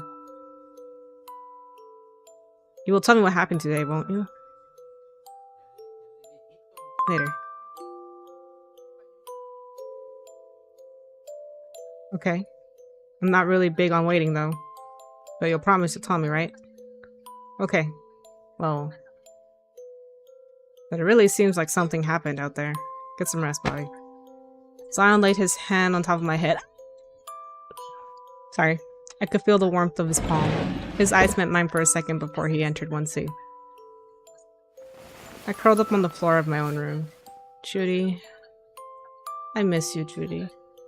If you heard about there being a safe zone out there, you would have gotten so excited. I can picture you jumping up and down and screaming in joy. If that place really exists, I really want to go there with you. Aw, Judy. I started calming down. I must have been really tired as I fell asleep in an instant. When I regained consciousness, I noticed it was getting dark, so I hurriedly got up. Oh shoot, did I miss the meeting? I rushed to room 1C. I don't think we can make a spur-of-the-moment decision on this. I agree, but what if there really is a safe zone? Can we really risk our lives on what-ifs? I, at least, think, in my own honest opinion, we can't stay here forever. We only have so much time until the food runs out there. We must find another safe place for us. Forever. Lawrence smiled. What? What is bro? Why is he smiling? We can't stand just waiting around here. Why can't we just go see if it's there by ourselves? Because we aren't sure. I don't want to put any of you in danger. It's kind of far away. I still want to go check it out. It seemed like most of us were checking the safe zone out, but something felt wrong. The one who would have been most vocal about this was not present. Sue isn't here? Huh? You're right, where is she? Sudden uneasiness is falling over the classroom. I forced out a smile. I'll go get her. She must be still sleeping. Okay. I walked out to the hallway. My heart started to beat hard inside my chest. Oh no, chat. Not Sue. What? How? I took my nervous steps down the hallway towards Sue's room. She would be there. She had to be there. I knocked on her door. I waited a few moments for her response. Hey, Sue! I banged harder on the door, but there was no reply from the inside. Please? Sue? Sue? And then, Sue, I'm not gonna shout. There was a door locked, and there was still no response. She must be sleeping very hard. I tried not to think of the worst possible. Soon the other guys rushed over. No. Please, no. Surely it didn't happen again, right? Ethan had brought a crowbar that he used to force the door open. We carefully went inside. We worried that there would be a similar sight as with Scarlet, but there was no one inside. We stood confused in the otherwise empty classroom. But it was locked. A breeze blew through the open window. Did she go out there? But why? Guys, let's search in here first. We spread out and looked for any clues. There was no traces of Sue. Not even her bag. Hey, Zion, yeah? Never mind. G went back to searching the floor. He looked worried about something. After thoroughly searching through the room, we went through this is wrong English. We went through the probable, not probably, probable places she could have been in the rest of the school too. But we didn't find Sue. We all returned to room 1C. It looks like Sue's gone missing. Damn it, we should have been more careful. Man, everyone looked visibly disturbed. Although losing people wasn't a rare occurrence after the world changed, this was different. And you, I turned around and noticed Eugene was infuriated. You're still telling us not to go? Does this seem like a safe place to you? You survived well up until now.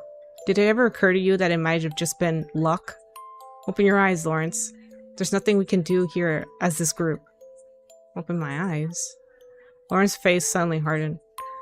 I'm done here. Since my opinion doesn't matter, do whatever you want. Eugene turned around and left the room without hesitation. Man, this is just getting worse. It is. It's getting really bad, guys.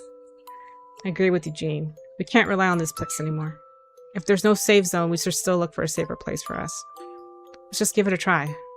A safer place? You really think there's such a thing? I think it's worth trying. I think it's worth trying. Right, Lawrence? Bobby. Lawrence looked at me with a strange expression. I don't know who I can trust anymore. Oh no, Haley. Oh, sweet Haley. She's just a puddle of anxiety, my sweet Haley. Oh. Haley looked like she was about to cry. Oh no. Oh. It's so scary. Fine. Let's do it the way you want. If we don't see it for ourselves, I feel like we'll keep being like this. But since it's quite a long journey, I feel like we need to prepare accordingly. I want us to plan our route and divide our things evenly between our bags first, so I hope it's okay if we don't head out right away. Yeah, sure. Of course. Let's get there safely. For our safety. Good. We have a long way ahead of us now. Let's all get some rest for the night. Since we prepare to move, we won't need to do any patrols either. Alright. Okay. Everyone went back to their rooms, and I remained in 1C. And Sue disappeared, huh? It felt strange to see everyone get used to their friends going missing so quickly. But I didn't want to cry. I just felt empty. In my head, Sue's last words lingered. If anything happens to me, be careful of Lawrence. Don't panic. You gotta stay focused. Why? Why are you telling me this? Because this all seems to relate to you.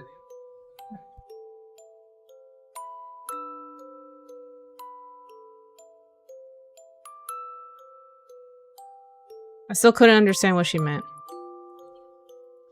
But now that Sue accidentally disappeared, my head was completely filled with questions. Lawrence had acted really strange today. Kind as usual, but at the same time, really scary.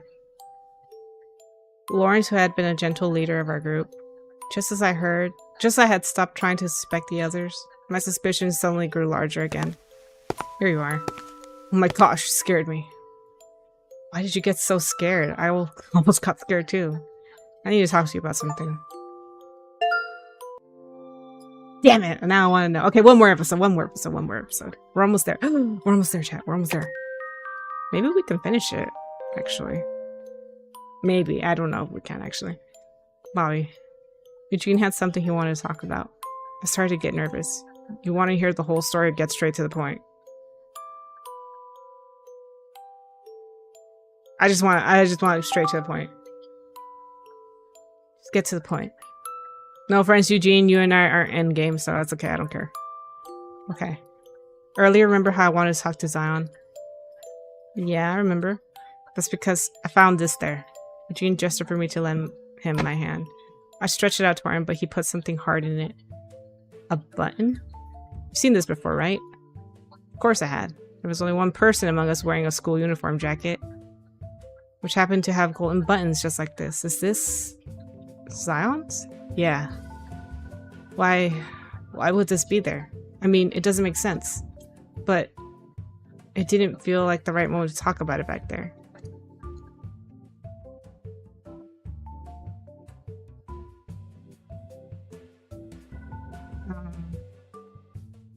Why are you telling this to me? Well, why are you telling this to me? What, you really don't know? Gee, Bobby, sometimes you're so... You know what? Never mind. I just brought this here because I really don't know what to do with this. Maybe you can tell me. This is really strange. Zion and Sue are not even that close. Right? You feel that too. But, I mean, it is strange, but I feel like we need more proof. A small button. This is not enough to draw any conclusions. Also, I couldn't stop thinking about what Sue had told me. How are you gonna get more clues? I have to find it myself.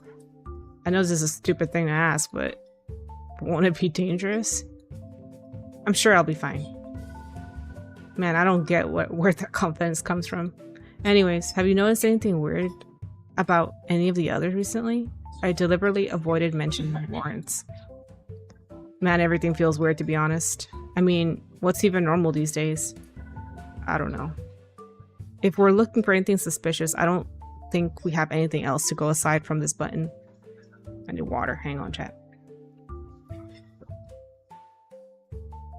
It's getting spicy. Hey, could I borrow that button? I'll just go with you. Sure. Okay.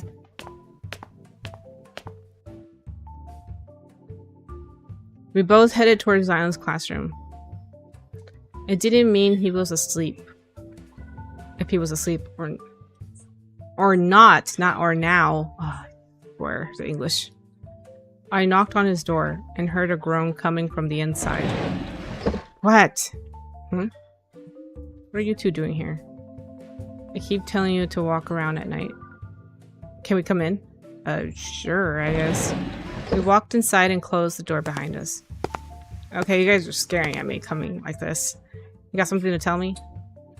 Eugene silently looked at me. It seemed like he wanted to say it.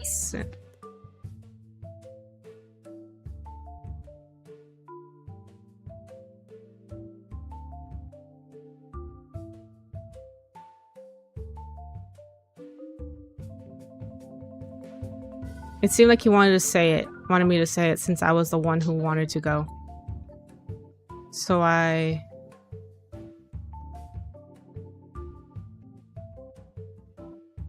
just gonna show him the button. Take a look at this. Eugene looked disappointed. I guess he wanted me to ask him about things before showing it to him, but I felt like actions would be better than words. A button? Oh, that looks just like my buttons. Yeah, that's why we're here. Hang on. Where'd you get this? Remember I wanted to talk to you back in Sue's room? Found this in there? Wait, look at this. Zion pulled out the blazer out to us and pointed at the buttons.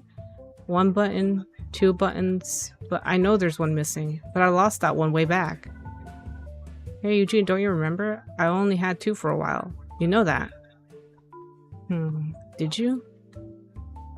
You shouldn't joke around about this. Well, I guess I kind of remember that. I can tell you it's not me. Honestly, I didn't want to believe it was you. After all, I know you wouldn't.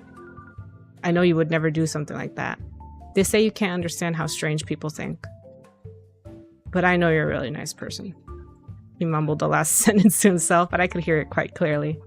So you believe me? Bobby, since you're here, why don't you tell us what happened when you were in town? Huh? Something happened? Yeah, they heard about the safe zone when they were outside on patrol, but I think there was something else too. Alright. Since it wasn't often the 3 of us met like this, should I say it? I slowly and carefully started telling them what had happened. About the crazy man who believed everyone was a zombie. The fact that he attacked us, Lauren saving us, and he killed the man mercilessly, even though he knew the man wasn't infected. And then we met the guy that the crazy man had been going together with. He told us about the existence of a safe zone. It's a bit... yeah. I feel like I'm not really in a position to talk, but still, that's really screwed up. I mean, even though he was human, Lawrence did save you from him, but... couldn't he just stop the man when he was on the ground? Yeah, he was taking it too far. Just thinking about it, I'm getting goosebumps. I don't know if I should bring up what Sue said about Lawrence. That definitely pinned him down. Well, I guess we'll have to keep an eye on Lawrence from now on. Yeah. Okay. I'll keep an eye out too. Since they both agreed that we would keep an eye on Lawrence, I decided not to mention what I wanted to say. Deep inside, I wanted to believe that Sue was still somewhere out there alive and well. Shouldn't you two get some sleep? Since it's so late, I don't want to send you back on your own. I'll go with you. And you won't be walking alone on your way back? Hey, I'm the strongest out of all the 3 of us. Jeez. Eugene followed Zion out without arguing further. Even though we went to sleep late, I woke up early the next morning. It was still dark. I didn't sleep very well, and I was feeling woozy. I slowly got up and sat on one of the desks by the window. It had become a habit for me to look outside like this whenever I had some spare time. Surely it wouldn't get too cold if I opened the window, right? I silently looked outside. I hadn't seen many zombies lately, so I started to imagine things and getting hope. Was all of this about to end? Just when I spotted something moving outside. A shadow. This time it was a group of shadowy figures, just like I had seen back then, together with Ethan. You really haven't seen any of them? They should have covered all the locations like that by now. I thought about what the man had told us. But maybe because they were sticking close to the wall. Even though I knew it was dangerous, I had ran outside. In the end, I didn't see if they had really been soldiers. Since I was worried they'd mistake me for a zombie, I approached them too suddenly. I didn't have the courage to face them. I left the school entrance and stayed low as I walked toward the main gate. As I got closer, I started hearing what they were talking about. Didn't we put one up here? Maybe someone tore it down. Guess they didn't want others to see it. Let's just put another one up. I couldn't really hear what they were saying, but put one up sounded very promising. As the sound of the footsteps faded, I slowly moved towards the school gate. And stuck to the gate wall it was true. With the heading that read, "Notice of Safe Zone for Uninfected Survivors." There was a poster with directions to the safe zone. Sorry, I apologized quietly to the soldiers who had just put the poster up, and then I took it down. I finished cooking. Nice, Nikki. Nice. I need to show it to the others.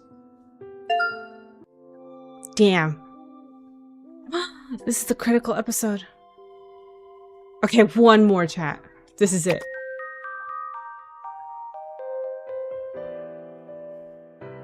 Here we go. I returned back inside and looked at the pitch black corridor. The first floor was dead silent. We're actually going to leave this place, huh? I was full of hope about the safe zone. And the hallway somehow felt unfamiliar, knowing it would soon just be a memory of the past.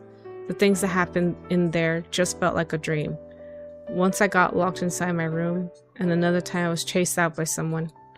Thinking about the scary things that happened made me shiver in fear. But once we're out of here, we're all going to live safely in the safe zone.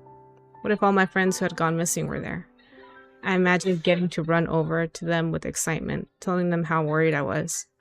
Suddenly, I thought back to the day we had found Scarlett's body.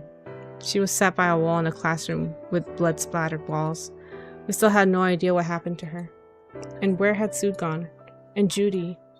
What could have happened to Judy? What did happen to her? My head was filled with anxious thoughts. My heart was beating violently in my chest. Bro, just get to the freaking room. Where we were going to leave the school behind and head for the safe zone. There we would be able to spend— oh my god, get to the freaking room. I don't want this garnish. Safely together with the other people. Our lives would be filled with good things. I really wish they would. I closed my eyes. Oh my god, oh my god, oh my god, oh my god. I'm losing my patience. Before opening them, I gritted my teeth. I calmed down, blah blah blah blah. Oh, Jesus Christ. I hate when they just add a bunch of garnish. Just show them the freaking map.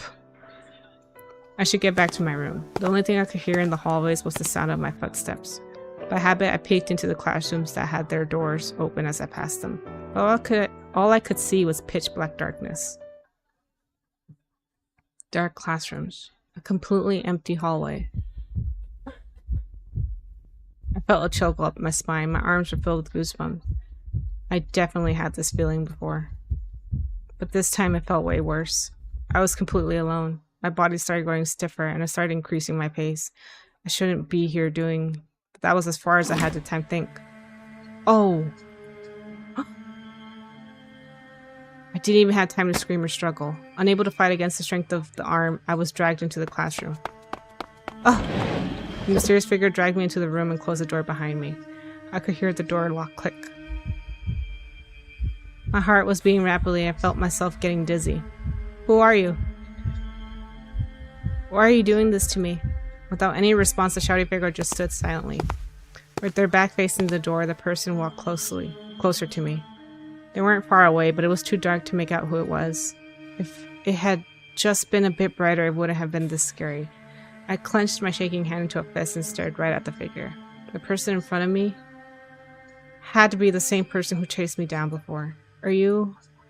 I could barely say it without tears welling. Oh my god, I freaking hate the protagonist. I hate her so much. She's so pathetic. I took a deep breath and asked again, are you the one who killed Scarlet? Why are you asking that? Just get to the point. He smiled. How do you know it's a he? Even though I couldn't see his face, I could feel it. I definitely heard the sound of his breath leaving his lips, but strangely, it didn't feel unfamiliar. Answer me. It's all pointless.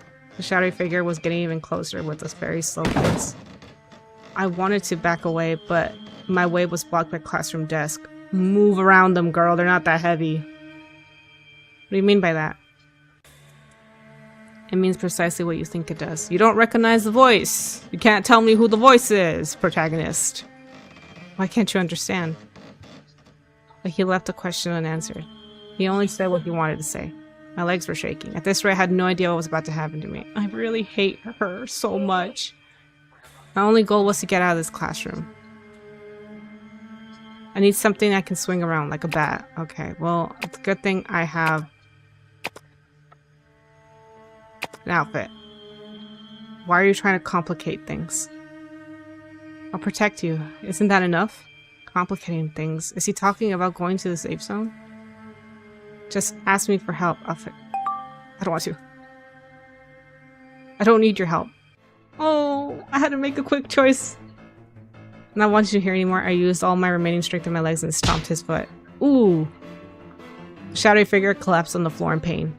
I knew how much it hurts to have your foot stepped on by someone wearing boots, but this is the only thing I could think of. This is my chance. I started to quickly make my way over toward the classroom door when, where do you think you're going? And I screamed. He grabbed my ankle, making me lose my balance and fall over. Without hesitation, he started pulling me toward him. What do I do now? Is this the end? Not wanting to give up, I kept struggling. I felt something touch my hand. Grab it. Grab it. I grabbed the object. It was a baseball bat, thank God. No time to hesitate. I swing. Oh my god. Oh, you'll regret this. I hurried over to the door, unlocked it, and ran out of the hallway. I kept running as fast as I could without looking back. The corridor was starting to get brighter. There you are. Hurry! You didn't attend the meeting, so I got worried came to look for you. Where have you been? Is everything okay? My whole body was shaking, but I worried how Harry would react if I told him about the shadowy figure. Just tell him! Tell him, you freaking useless protagonist! Would it make me feel better if I told him? I considered it for a moment, but decided not to tell him. Oh my freaking god. Oh, why? Why does she exist? We're leaving this place soon anyway. Girl, if you don't tell him about the figure, you ain't leaving anytime soon. What are you... God. And we would have blah blah blah blah safe zone. Garnish. I took a deep breath and spoke. Yeah, I'm fine. The corridor was so dark, it's a bit scary to walk alone. I'm here with you now. It's fine. You don't have to be afraid anymore. The fact that I wasn't alone anymore made me feel warm inside. Right now, Harry being next to me was really comforting. Thank you, Harry. Let's go. Everyone's waiting. You look kind of unsteady, though. Want to hold my arm? The stairway almost seemed endless as I looked up at it. I struggled to lift my legs, almost as if there were heavy weights stuck to my ankles. I held onto his arm as we slowly made our way up the stairs. Shadowy figure's warning lingered in my head. Do you recognize the voice, protagonist? You recognize everything except the one time you need to recognize his voice. I'm gonna regret this. Regret what? I shook my head and decided to forget about it. This wasn't the time to worry about things like that. I was glad I managed to bring the poster. With that, I would be able to convince everyone else to get out of this place. We hurried to meet up with the others in C1. Oh my god. All right, I need to know. I need to know. I need to know. Hey. Hey, Bobbert. Just stopping by in to say hi. Hey, Pickle. Thank you for coming by to say hi. Good to see you. Hope you've been doing well. Some people still hadn't gathered in the classroom. Lawrence, Zion, and Ethan were all missing. Those guys have really gotten lazy lately. Want to go and wake them up? A few moments later, everyone had finally gathered. I could finally feel a bit more at ease. Do you guys really believe the place is safe? We were standing around the large poster. One of the corners had gotten soft from touching it too much. I had brought the poster filled with hope, but the others' reactions weren't as positive as I had expected. What do you mean by that? What if this is just a trap to lure people for their food and supplies? No way. That was done by soldiers, though. I can't trust anyone, not even soldiers. I think you're being too extreme, Lawrence. Yeah, why are you so negative? The move got colder in the room. Lawrence just shrugged. I'm just saying we shouldn't trust everything right away. He was right. We didn't know if the place was actually safe. This world was too dark for us to blindly believe a single poster on a wall. That we had finally found out about a safe zone. Even if we couldn't trust it, it was too big of a deal just to give up on. But still, didn't we agree on going to check it out? Did you get worried because of this guide? Even if we shouldn't trust people in this world, this is pretty unlike you, Lawrence. The atmosphere in the room grew colder again. Zion was staring intensely at Lawrence when Eugene got in between them. It smells fishy, we can always run away. If it smells fishy, we can always run away, you know. I think we should go. Yeah. As we talked about our dreams of the future, Lawrence was silently looking down at his feet. Everyone started looking at him, then he raised his head again. I take it we've decided? Everyone, me included, nodded. Fine. Let's start making some concrete plans then. Lawrence spread out the map attached to the poster. Our plans were detailed, making our meeting take way longer than usual. I think we're all set with this. Uh-huh. Good job, good guys. Let's set out before sunrise. How about we all spend the night in the auditorium? That sounds like a bad idea. That doesn't sound like a bad idea. Oh. Okay. Let's hurry and get some rest. I don't want anyone to be sleepy on their way there tomorrow. Finishing our meeting, Lawrence grabbed the map and folded it back. We started to prepare for the journey. We divided the items in the storage evenly among our bags, and made sure that we brought all our personal belongings. Oh my god, there's like a fly next to me. Just by the fact that we were going to check out if the safe zone was real, it seemed our moves were better than ever. Everyone packed up and ready? Not like we have much to pack. I'm finished, but it keeps feeling like I forgot something. I'm sure you have everything you need, Haley. Lawrence smiled at Haley before turning to me. Feeling him looking at me, I froze in place. Bava, are you good to go too? I smiled awkwardly. After that day, we hadn't really spoken much. Him beating the man to death, as well as Sue's words, kept replaying in my head. But I couldn't make my mind up. Should I keep being suspicious of him? Or should I just leave it be since we're going to the safe zone soon? You need more time to pack? No, I'm good. I'm all packed. I knew you were doing a good job. Let me know if you need help. Alright? Thanks. He turned around and walked away. Seeing him walk out of the room made me feel uncomfortable. What should I do? Follow him. Follow him. Alright, I made my mind up and followed Lawrence out. Hey Lawrence. Yeah? You need anything? No, I just thought I'd talk to you. You know, we haven't really talked lately. So that's why you followed me?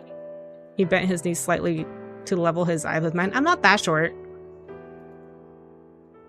I hadn't really thought about how tall he was up until now. Could that have been because of his gentle image? I only think about this in moments like this. Are you worried? Yeah, I think I am. Don't worry, everything will be alright. You just be yourself like you always been. Can you not step closer? Can you, like, personal space, bruh? Always? Yeah, always. Every now and then Lawrence spoke as if he knew me really well. I looked up at him hesitantly, but since we were leaving this place I decided to ask. Is there anything you're hiding from me? So you noticed. Actually, I've known you for a while, Bobby. Really? Why didn't you say anything so he knows who we are? What the frick? It felt like I was the only one who remembered, so it was a bit awkward, I guess. I'm sorry. Why wouldn't I remember you? It was so strange. I didn't even think I could ever forget someone like him. That's okay. We'll just have to get to know each other better. Then you might remember me again. Who knows? Maybe. But if I don't remember, will you promise to tell me? Yeah, I promise. I'll tell you when we find a new safe place for us. Which means we both need to make it there, safe and alive, okay? It had been a good decision to follow him out. I felt much better on the way back inside. The classroom was bustling, but somehow quiet at the same time. Some of the others had returned to their rooms, and some stayed here, doing nothing like me. Since we have some time to kill, should I talk to someone? Probably Zion. I don't have anything with Eugene, so Zion. Bobby, oh my god, why are you yelling, huh? Just as I was thinking about Zion, he suddenly called my name, making me jump. Hadn't he been at the other side of the room just now? How did he get here so quick? What's up? Are you all prepared? Yep, I'm all set. You? It's been ages since I got done. You think there's any good food over at the safe zone? I wouldn't keep my hopes up, but I'm sure whatever they have is much better than what we have here. The food and everything else too, for that matter. Zion grinned. Oh, before I forget, you know that you owe me big time, right? Jeez. Don't get any thoughts about bailing on me. And get me loads of tasty food when we get there. Don't forget meat. I'll make sure you'll get to eat everything. I'd be thankful if we just arrived there in one piece. I'm not sure if that's a good mindset or not. Zion grinned and ruffled my hair. Promise you'll stay alive. Got it? If you're to survive, you need to get some sleep. The sun still hasn't set though. I sleep well anyway. I'll head off to bed. See you tomorrow. I waved to Zion as he walked away. I listened to his quick footsteps walking down the corridor before I could hear the door to his room open and close. I decided to head to the auditorium. The corridor back, maybe because it was a second floor corridor we had been spending our days in, made me feel at ease. It being the last night before we left, it felt really sentimental. But I also felt like I shouldn't let my guard down either. It was getting dark after all. Should I ask someone to go with me? Ethan! Dang, this thing's eating my money.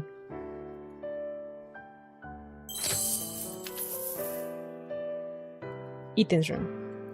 I knocked on the door and could hear Ethan telling me to go inside, followed by a sudden bang.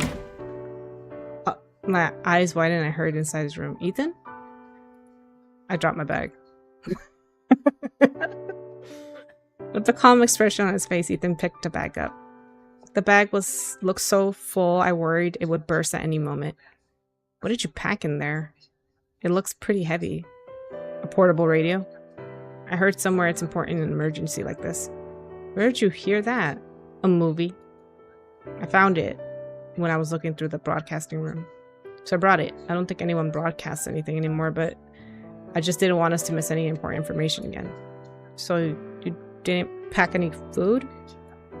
Ethan put his bag down and looked at me without saying anything. Whoops, did it come across as complaining? You sure you can handle all this? When I first met you, I didn't think you'd last this long.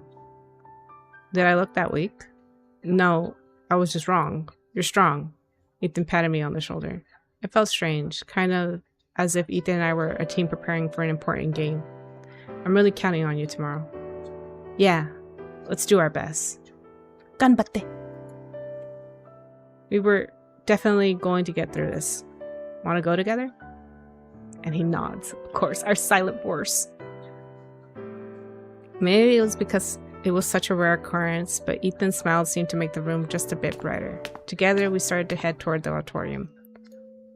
I found a spot where I could somewhat comfortably lie down. My head was filled with thoughts. So many things had happened here. It was such a relief I was surrounded by such nice people. I had to survive. I wanted to show them I was able to. And like that, the final day at the school passed by. The next morning, we agreed to head out to the safe zone as soon as we woke up. Is everyone ready? Yeah. Let's move. I'm gonna miss this place. Then stay. Do you want to die? Shh. Let's try to be quiet. With quiet footsteps, we walked towards the school entrance. I felt like we were going to make it. There hadn't been many zombies recently either. With my rapidly beating heart, I followed the others when... Uh-oh. The radio. Huh? Right then, there was a blaring loud music coming from somewhere. It was an all too familiar melody for Elise. What is that? I was sure there was no electricity in here, so how? The loud music coming from the speakers on top of the roof and... No!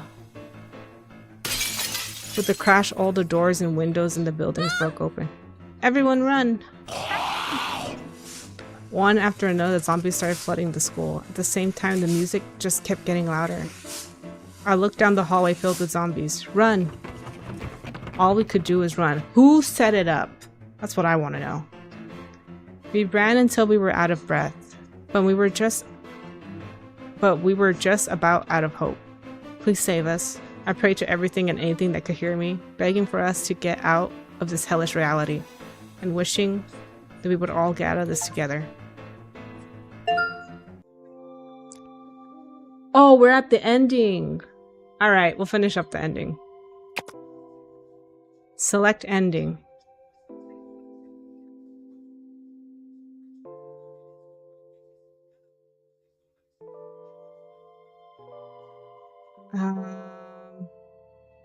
It seems like we can choose one of the guys. I'll guess Ethan, or just myself. I'll just choose Ethan because, I mean, we worked this hard. What are y'all doing? Run. Where to? We were all in the complete panic. Just a moment earlier, we had felt completely safe in here. And even so, we had never thought that they would try to get in here like this. Because that's how peaceful and quiet it had been in here. Ooh. Oh, Haley. Haley! As we hesitated for a moment, Haley got pulled into a horde of zombies. Everyone ran upstairs. We followed Harry's orders. No, we left Haley?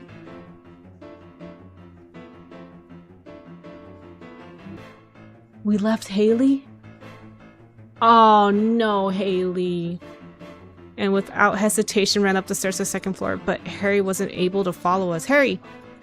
I can't think this is it for me. Harry was barely able to speak in between holding back and hitting zombies. Harry! Come on, quick, grab my hand. Ethan stretched his hand out toward Harry, but Harry just smiled weakly and shook his head. They already bit me. Ethan, take care of the rest. And survive to the end. Not Harry. I mean, I don't really care about Harry, but you know. I'm sorry. Ethan, no. Ethan grabbed my hand and brought me up to the second floor corridor.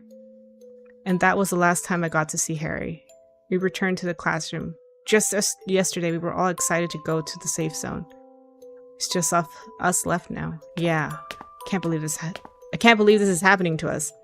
Eugene sat down in the corner of the room, putting his head to his knees. I can't do this alone.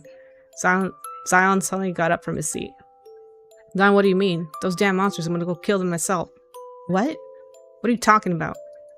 They just took out our friend right in front of our eyes, and you're saying we just stay here and do nothing about it? I don't want to be left alone. Zion. Shocked, we all watched Zion rush out of the room. He left so quickly we weren't unable to stop him. I'll go get him. Eugene, don't. It's too dangerous, but we can't just let him go out there alone. I'll be back in a moment. When he gets back, hit him really hard for me. Eugene gave us a faint smile, telling us not to worry, but the two of them never returned. There's no way we're losing everyone.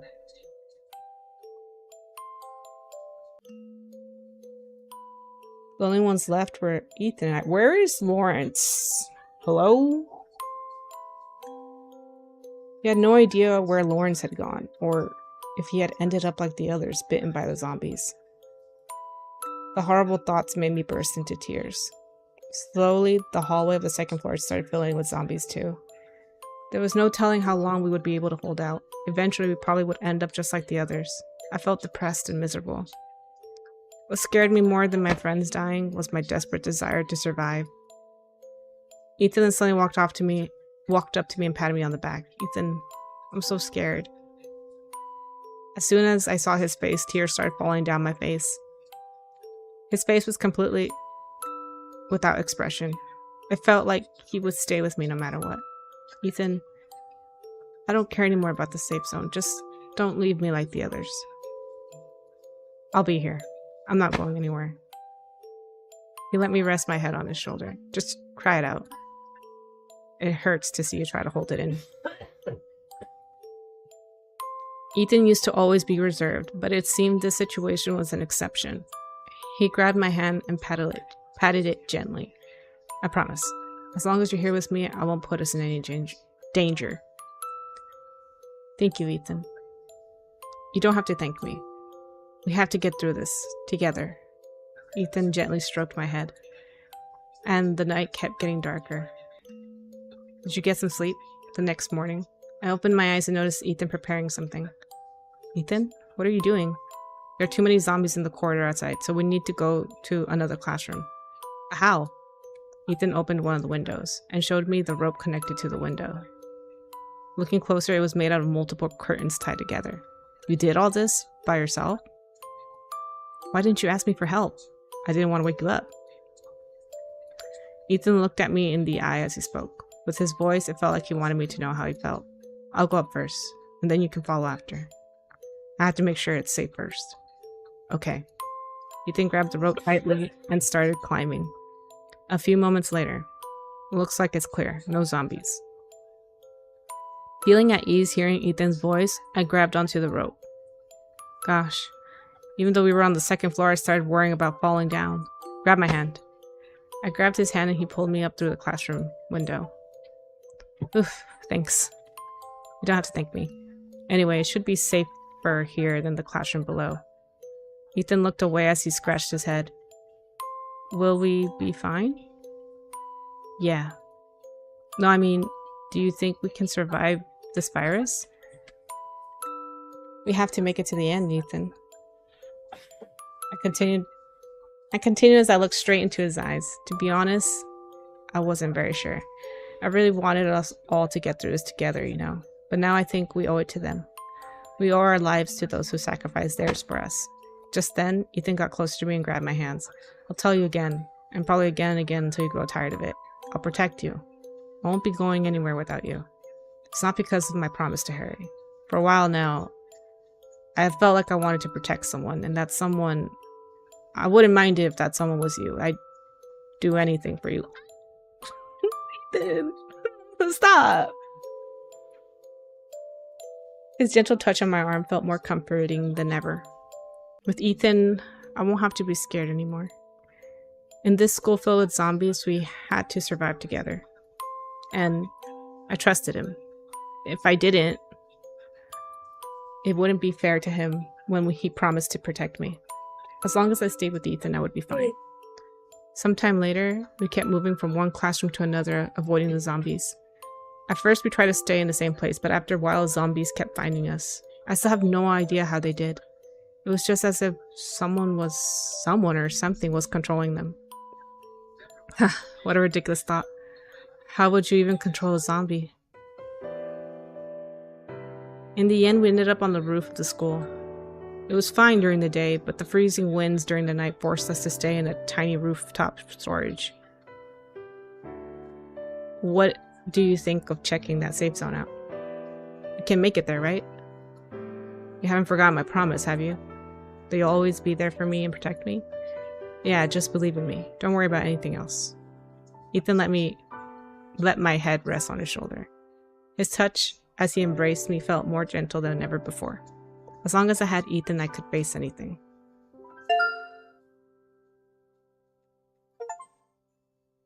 Special Mary with Ethan is now available. Illustrations can be seen in the diary.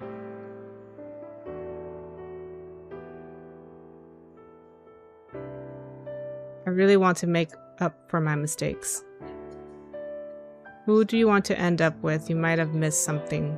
Go back and try to give their special time together. That's it?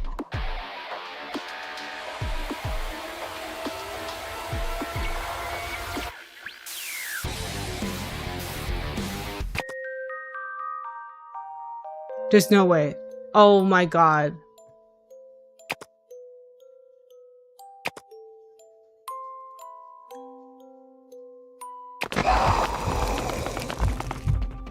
Oh my god, it just restarts.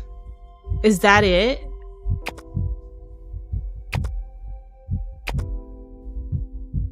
That's the ending? This game sucked. I paid so much money. Didn't we find out? We didn't find anything out. That was the ending? No, that can't be the ending. That can't be it. Chat, that can't be it. Hang on. No, I'm not accepting that. Okay, let me look this up. Dangerous Fellows True Endings.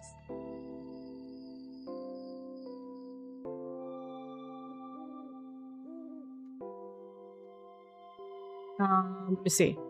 It says this can be accessed by completing 3 different endings, not including the normal ending. After finishing the 3rd ending, instead of restarting the game, you have the option to change ending. This will take you to the true ending.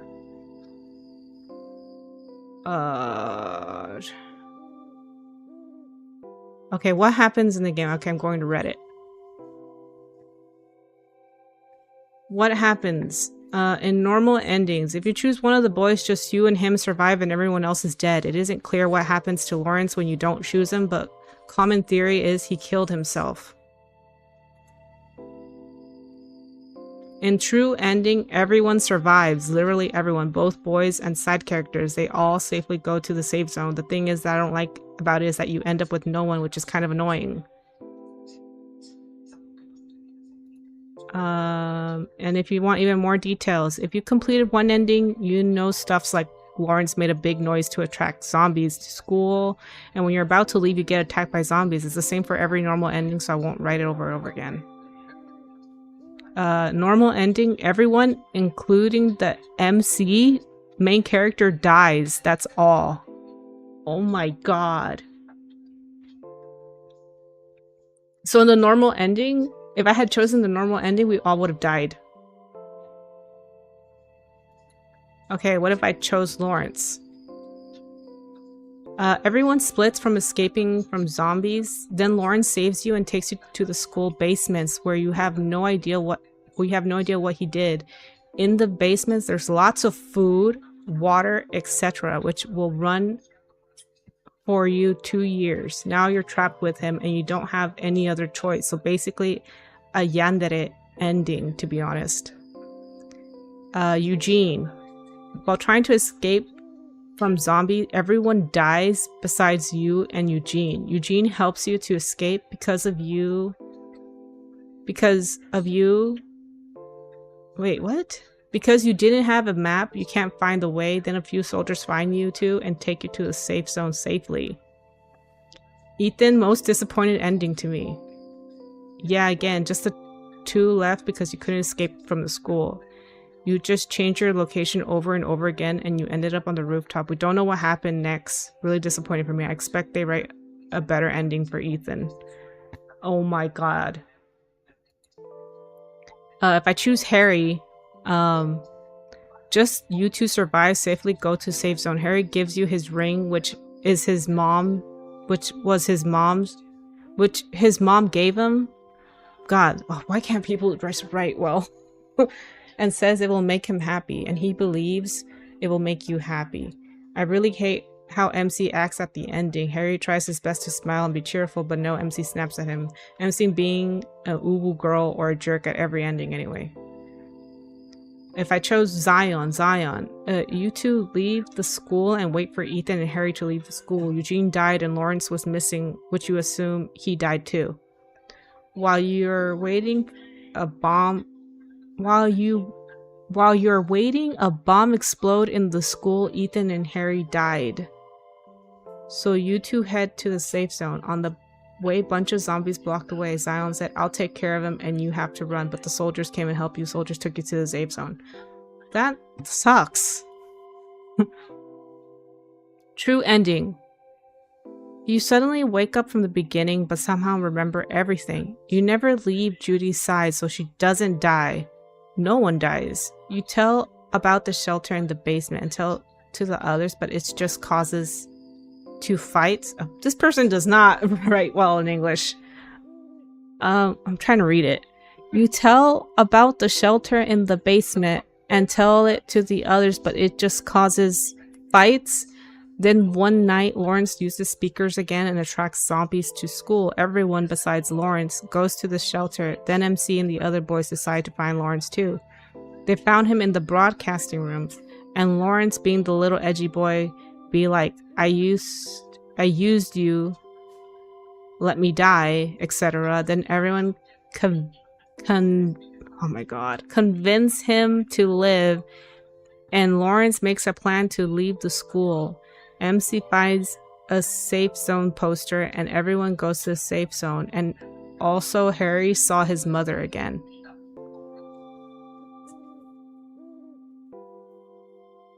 This sucks.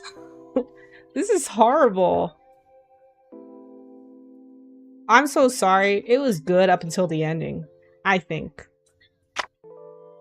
I think the assumption is that Lawrence pretty much killed everyone else. Sue is dead. Judy is dead, I guess. Or no, Judy isn't dead. In the true ending. But in the regular endings, I guess everyone else is dead. So, yeah. Yeah, this game sucks. I'm done with it. Thank God. Alright, game over. Chat, that was Dangerous Fellows. It was good for a little bit, and then it kind of just died for me, I'm gonna be honest. Let's go back. Where are we?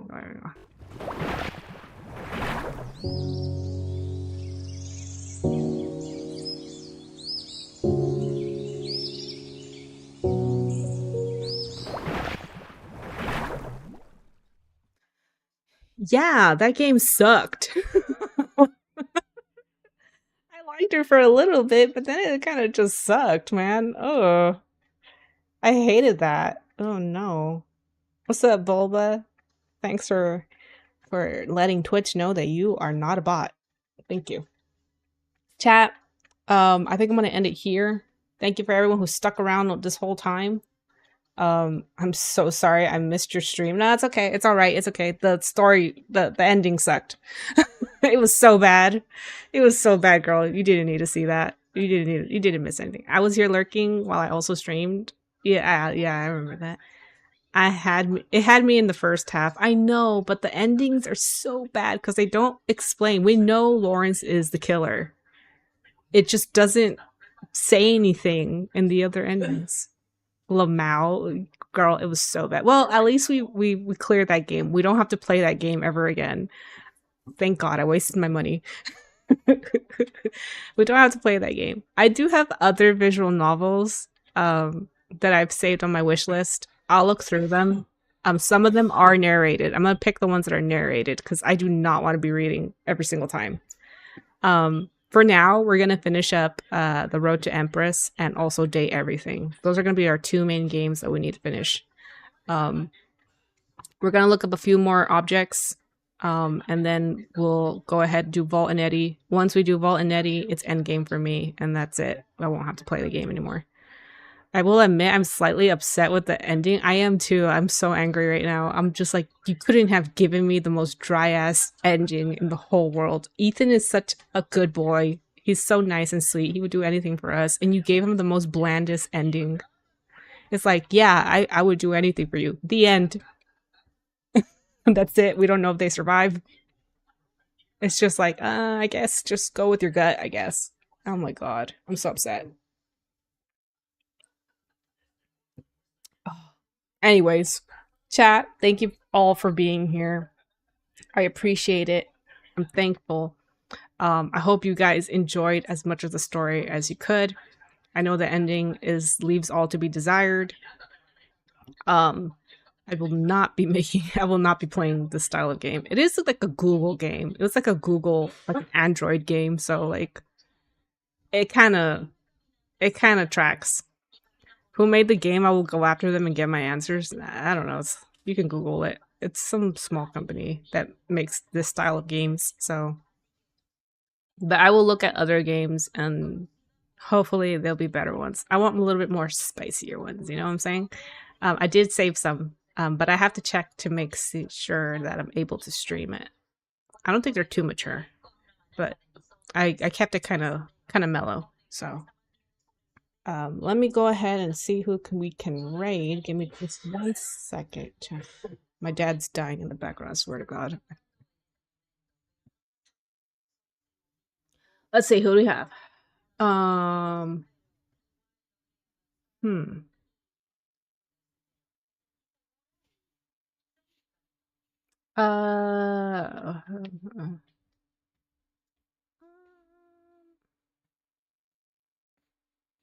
Let me see.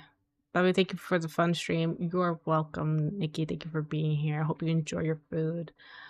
The only person I could.